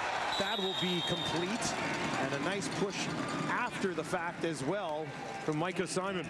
So the officials are going to work on really hurrying up the process. So there's going to be officials on the sideline to talk to the coaches in real time. They can't call penalties, but you know, when it comes to the flag hits the turf and they have to make the announcement and get it sorted out, they are really working on speeding up that process. Turn around quicker. Yeah, and if a coach needs to talk to someone, they can talk to an official right there on the sideline with them, appointed. Again, all new this year. Try and speed up the pace of the game. 2nd and 2. O'Connor to his running back. Took a big pop there, but Darius Clark was able to hang on. Yeah, there he is again. U of S, U of R. That was Daly. I guess that's a rival in Saskatchewan, U of R and U of S. He touched both sides of that. Well, yeah, he's on both sides of it, so you know, I guess that means the province cheers for him. 6'3", 226 is Daly. I'll tell you what, he's put together a real good second half. Good for him. We were watching him a little bit when I was doing university football, and he was a monster as an end. He was essentially on that, because you'd see his body type in youth sports, and he was a little bit of a freak there. Well, he just on that last play showed he can drop into coverage and come up and make a hit in the open field. So we've got an injured player down on the field. Is that Way? Yes, that is Jamarius Way, who just made that big catch a little bit earlier on. Less than 6 minutes to go here in the fourth quarter at BC Place in Vancouver. It's the Riders on top by a point against the Lions. And there is a look at Jamarius Way. A left arm injury is being held as he walks off. Here's another look. Yeah, we'll show you one time. It hyperextends the elbow and he's going down here, and you'll see the elbow's just not supposed to bend like that when it went in. So injury will be the hyperextended elbow. Look at Duke Williams over there showing some great sportsmanship, just saying, hey, hang in there, man. And now he's walking off thinking, have I done enough? Had a touchdown earlier in the preseason, big catch there. Have I done enough to make the team rehab and get back out there? Here's O'Connor, 9 of 11 so far. Make it 10 of 12, back to Scarfone, who's got nowhere to go, wrapped up very neatly on the play. And that will bring up 3rd down. Now, Michael O'Connor, with his background at UBC, he's playing on the same field. He's had to make that wide field throw a bunch of times. Very familiar with it. O'Connor's 123 yards and a touchdown since coming in for work. So a nice night for both Canadian quarterbacks. Oh, he's upset with something. Guess that's what happens when you got the teams on the same sideline. Sean White hammers it home and puts the BC Lions on top, 2018.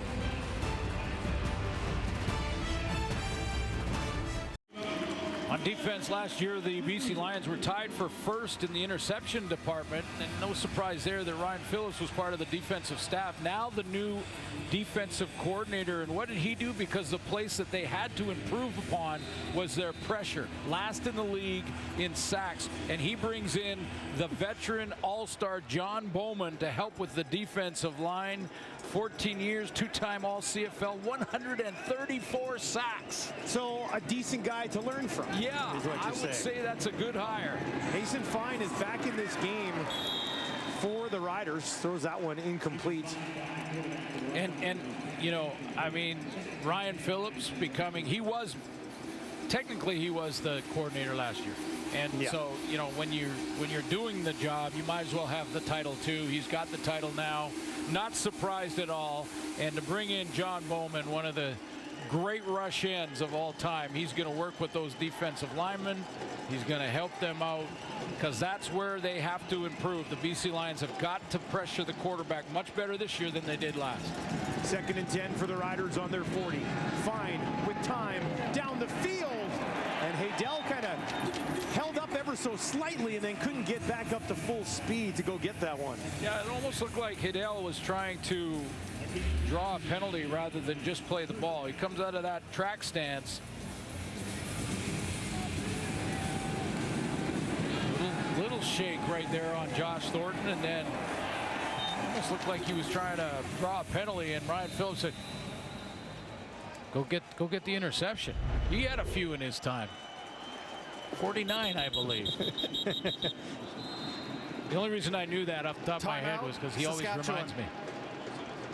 Good guy, and a guy that I met with before almost every Lions game that I've covered over the last 27 years, and a lot of them with Ryan Phillips, one of the great leaders on defense, and he shows that emotion, doesn't he? Yeah, he's gonna be great for this team and this organization, and not surprised at all he went right into coaching.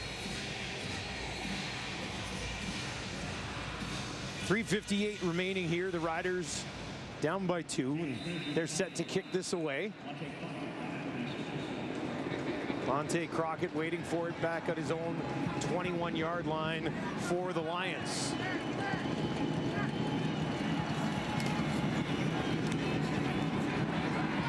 And this kick will drop at about the 22.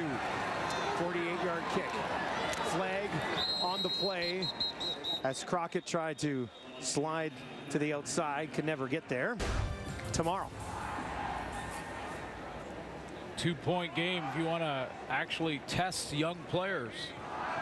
2-point game going into the 3-minute warning. Here's the test. Put the spotlight on them, see who performs. That's what a lot of this is about. Like, you want to evaluate certain players in this moment. Under the gun, under the pressure of win or lose in this next few drives.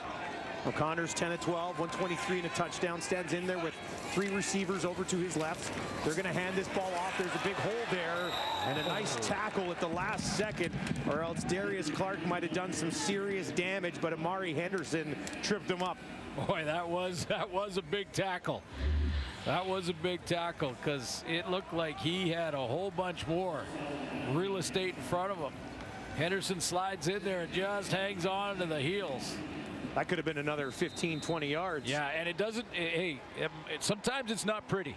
Sometimes it's not a form tackle. You just got to get him on the ground. They gave him 7 yards, 2nd and 3 on the 19 here for O'Connor. Calmly in the pocket, guns it out, has a first down as he got it to Josh Pearson, who has a touchdown in this ball game. Inside 3 minutes here in Vancouver. Lions on top.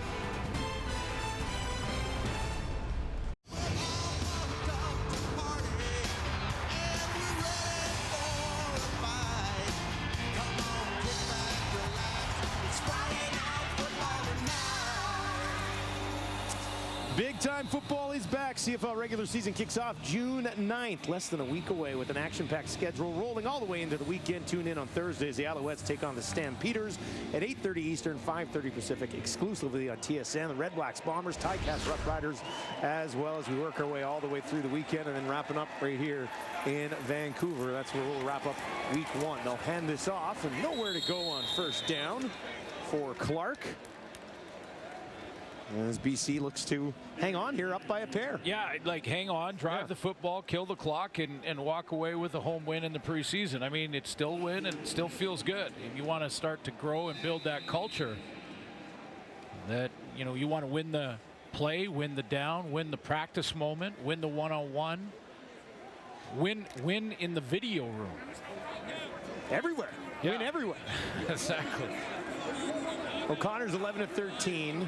Rourke earlier was 13 of 19. Both of them have thrown a touchdown pass in this game, and they have their team on top. Now they're softly underneath to Clark. Makes a couple of guys miss, and it's got a first down. 13-yard pickup for Darius Clark. Yeah, again, I know Michael O'Connor has a little bit of experience, and he's been on a couple of teams now in the CFL at this level, but stage hasn't been too big, has it, tonight? No, not at all. Yeah, nope. Just sitting in there running the offense, made a couple of really nice wide field throws. That deep one down the sideline to Way. Darius Clark in there at running back, spent part of 2021 with Carolina and then had a knee injury that ended his season. A flag, looked like a receiver had moved early as they handed off to Clark. I think Micah Simon might be the guilty party here with 1 minute and 25 seconds on the clock.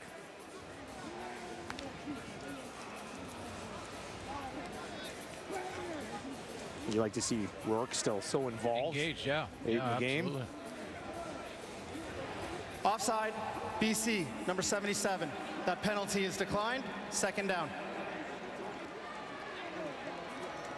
That'll bring up second down here in Vancouver, where people are excited about the BC Lions. You talked about the ownership a little earlier on. I know in Edmonton, people are buzzing about the Elks as well, with Victor Cui coming in and taking over. So just some fresh blood in the league is, I think, got people really excited for the upcoming season. A full schedule obviously helps. And I'm going through rosters, and I'm seeing a lot of talent, world-class players, both Canadian and American, and we're going to have a good year.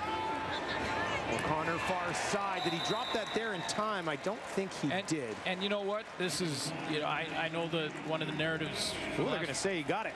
For the last few months has been that scoring was down, and you know, when you don't have a season and then you don't have a preseason and your offenses don't play together for like a year and a half, and you have young quarterbacks that are starting in the league. I mean, this wasn't Ricky Ray and Damon Allen and Matt Dunnigan and all those guys. It was Bo Levi Mitchell and a bunch of third, second, or rookie quarterbacks in the league. And when you combine all of that, yes. Oh, and by the way, there was the Winnipeg defense. I was gonna add that. I was gonna say, you know what brings scoring down? Yeah. An all-time good defense. Yeah. It does. The Bombers' defense, not by themselves, but had a significant impact on scoring in the CFL last year. It's as simple as that. Absolutely. So, you know, and the scoring was down by 3 points. Now, some will say that it was trending down, but if you look back for 20 years, it trends down for a couple of years and it trends back up, and it usually depends on the experience at the quarterback position as to where it's going to be, and innovation on defense, things like that. But I think when you look at the talent, you look at the receivers, and you look at these quarterbacks growing into it, I mean, this guy he's already an all-star caliber quarterback. He's got to take the next step. Dane Evans got to take Jeremiah Mazzoli. They're all right on the cusp of becoming those guys. They'll hand it off again to Clark. Pushing it ahead for a couple of yards, but they were in a 2nd and 15 situation, so it'll be 3rd and long, and Flintoff will come out and kick it away with 31 seconds remaining on the clock. Well, they're trying to get that done, get the ball back, and just need field goal range. It's just going to be a great week next week. With the regular season going, I'm fired up. I'm excited. I'm looking forward to it.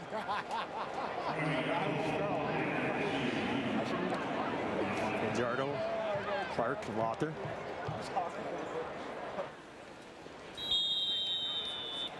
Timeout, BC. BC's going to take a timeout here with 9 seconds left and kick this away. And we'll see what Troymaine Pope has up his sleeve. He stands back on his own 19. You know, they lost earlier, so I know it's preseason. But for this group to wrap up the preseason with a victory, you got to feel good about it, right? Oh, hey, it's always good to win. I don't care if you're playing cornhole or bocce or whatever it is. It's always great to win. Cards, crib.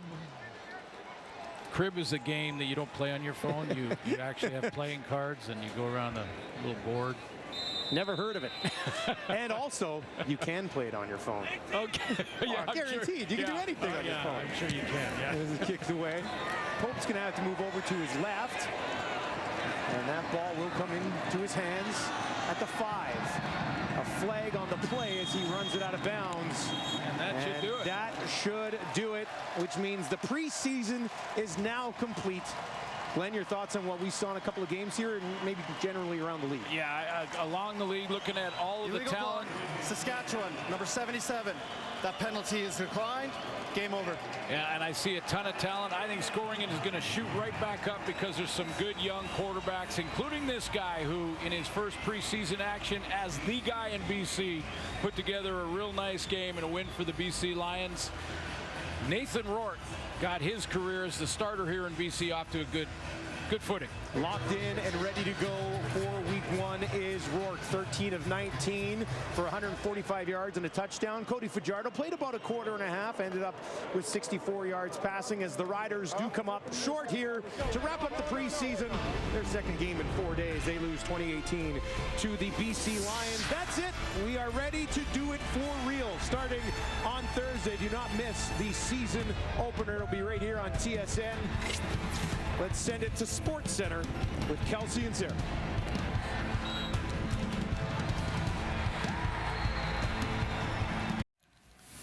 CFL action, Stampeders Elks preseason finale. Stand with Ukraine night in Edmonton with net proceeds from all ticket sales going to the Canada-Ukraine Foundation. Funds will directly support Ukrainians resettling in Alberta. Pick it up in the second, Stamps up 10. First play of the drive. Rookie Dedrick Mills cuts upfield for a 25-yard gain. 3 plays later, Mills takes up the middle, right up the gut for the touchdown. An impressive drive for the Rook as the Stamps are in full control, up 17-0 at the half. Third quarter, Stamps up 16, and the rookie back at it again. Breaks free up the middle for a massive 67-yard gain before finally being hauled down at the 3-yard line. Mills, a former member of the Detroit Lions practice squad, making an impression before final cuts come on Saturday. Next play, Mills punches it in for his second touchdown of the night. He finished with 109 yards rushing, 2 touchdowns off of just 8 total carries as the Stamps run away with this one, 37-7 the final. Meanwhile, the Lions have a fresh face starting behind center for them this season. After veteran Michael Riley retired in the offseason, the Lions named Nathan Rourke as their starter. Rourke, who was born in Victoria, BC, has all kinds of pressure on him without much pro experience, but he's staring down the opportunity to become the face of the Lions for many years to come. And on Friday night, he made his preseason debut in just his second CFL season. Let's see how it went. Roughriders visiting the Lions, and Rourke threw for 754 yards over 13 games last season. Second quarter, Rourke under pressure gets the ball knocked out of his hand. Riders recover the fumble, and well, Rourke was selected 15th overall by BC in the 2020 CFL draft. The 24-year-old does heat up before the half, drops a dime in for Dominic Rhymes for the 45-yard gain. The Victoria, BC native had a 63% completion rate last year. Next play, Rourke finds Brian Burnham for his first touchdown pass of the preseason. He was done after the half, finishing 13 for 19 for 145 yards and a TD. Now, Lions bring in their other Canadian quarterback in the second half, Michael O'Connor. Third quarter, O'Connor rolls out, and he's going to find Josh Pearson in the end zone, or leans on Ontario native goes 13 for 15 for 151 yards and a touchdown as well, as the Lions do win this preseason game 20-18. Red Blacks, Alouettes, Vernon Adams Jr. back in game action for the first time since last October after suffering a season-ending left shoulder injury against Ottawa. Opening drive. He's going to sneak this one in for the score as he goes 4 of 6 for 50 yards in his first drive and caps it off with a rushing score, 7-0 Alouettes. 3 minutes left in the first quarter. Adams dropping, going over the middle. Picked off by Daniel Valente. Takes it back deep into Al's territory. Adams threw 9 interceptions in 8 games last season.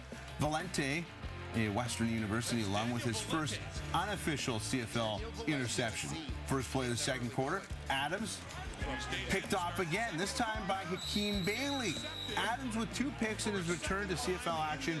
He threw multiple picks 3 times last season. 5 minutes later, Adams trying to get back on track, looking for Reggie White. Deflected, and guess what? Yep, picked up and picked off again. This time, it's Alonzo Adai taking it the other way.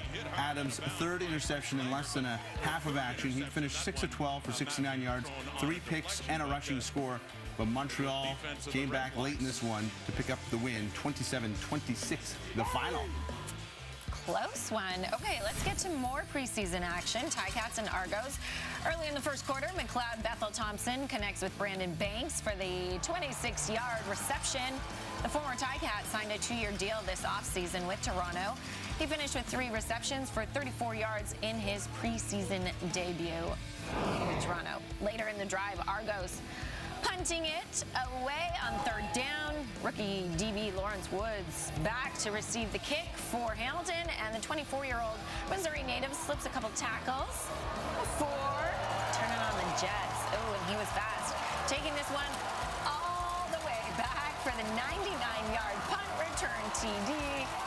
Woods, he's no stranger to special teams touchdowns. He had 5 kick return TDs in 25 games at Truman State. And the Ticats are up 10-9 at the half. Now trailing 15-10 in the third before Jamie Newman connects with Anthony Johnson in the end zone to take a 16-15 lead. But with just 5 seconds to go in the fourth, Forrest Beatty steps up from 33 yards, drills it to walk this one off for the Argos. And they're going to begin their 2022 campaign June 16th against the Alouettes. Now let's take a look at the Grey Cup betting odds. It's the Blue Bombers who are the favorite at plus 250 to win their 3rd straight Grey Cup. That's according to FanDuel. The top 3 choices are all from the West, as Winnipeg, Calgary, and Saskatchewan all have shorter odds than any team from the East. Now with more on what was a busy Friday in CFL action, here's Kate in the panel. Alongside David Sanchez, Matt Dunnigan, and Milt Stiegel. And let us begin with the Montreal Alouettes and Vernon Adams Jr. A really nice opening drive in the game. He was 4 of 6, 50 yards, a touchdown, and then it all fell apart. He had 3 interceptions. And here's what Kahari Jones had to say about him after the game. Will Vernon be your starter in week 1? We'll get to that when we get to that. But yeah, I like what he did out there, and we're going to be good. Well, that was not a definite yes. Now, we do assume that he is going to be starting under center at QB. But you know what? We do know that Trevor Harris is right there as well, waiting in the wings. So question is there a QB controversy? I'm gonna toss it to, that's Milt's teammate. So the laugh from Kahari where he says, we'll get to that when we'll get to that. What's that laugh mean? You might be able to read his body I'm language. about to decipher what he just said. Yeah, Vernon is our guy, but if he slips up, I'm taking him out of there. He has to win. Kahari Jones has to win. He doesn't have a contract for next year. He has to win, and he has to win early. Which is absurd in another conversation, but yes. But I would say this, and look, I think we're on the same page. I think all of us agree that VA will be the starter. Yes. And Maddie said it. I think Kahari just got caught off guard by the question at that time. But here's what I would ask. Why didn't he walk it back after? Why didn't he, in the locker room, when he met with the press again, say, hey, Vernon is going to be my starter? He didn't do that, which I think he's a starter, but still, is he sending a message to the quarterbacks, or what's the reason for not walking it back later? And it's going to be interesting, because you know he's going to be asked that question again. For sure. you know, during the week. Based you know, on what we saw. What is he going to say then? Like I said, we all say Vernon is the guy, but Vernon has to go out there and prove it now. I think we'd just like to see a lot more confidence, though. Yeah. From Kahari Jones saying he's my starter, and also from Vernon Adams saying, yeah, I want to be starting, and I am the starting quarterback of this team. But we shall move on over to the BC Lions, where there is no controversy of who is going to be the starting quarterback. That is Nathan Rourke. We know this. And saw him for the first time as that starting QB. Matt, what did you think of his performance? Yeah, you got to understand, this is his first start all season as the anointed quarterback for the BC Lions franchise. And he's got not only the fan base watching him on BC and the West Coast, but entire country hoping that this kid does well. And he went out there and I thought he showcased pretty good. But there are many things that he can improve on. He missed a wide open Brian Burnham on a crossing route. He rushed a screen pass and it was off the mark there, made a difficult catch for his running back. He overstrided on a dig route and missed that. He had the edge on Hughes one time, and instead of pulling it down using his legs, which we know he can do, he threw the ball, it was incomplete, and then it's just there's a lot of good things too. He was 13 of 19, and there's some coachable moments there. What I liked was his confidence, the way his team responded, and how he bounced back late in the first half. He threw a dime to Dominic Rhymes, and it was a timing throw, and then he just showed his pedigree to me. This kid has got a bright future, and I think he said hello to the entire country. Rick Campbell been around football a long time. To give this guy the keys to the franchise with that small sample, he knows something. You know what? It's been over 50 years since we've seen a star Canadian QB in this league. Maybe, just maybe, we have one in the making. It all gets going for real for the BC Lions against the Elks next Saturday. Yes, thank you, guys. Okay, so the 2022 CFL season does kick off in less than a week, as Kate mentioned. The Owls of Stamps get things going on Thursday Night Football, followed by the Red Blacks and defending champs on Friday Night Football, and then we have that doubleheader on Saturday night. You can catch every game live right here on TSN.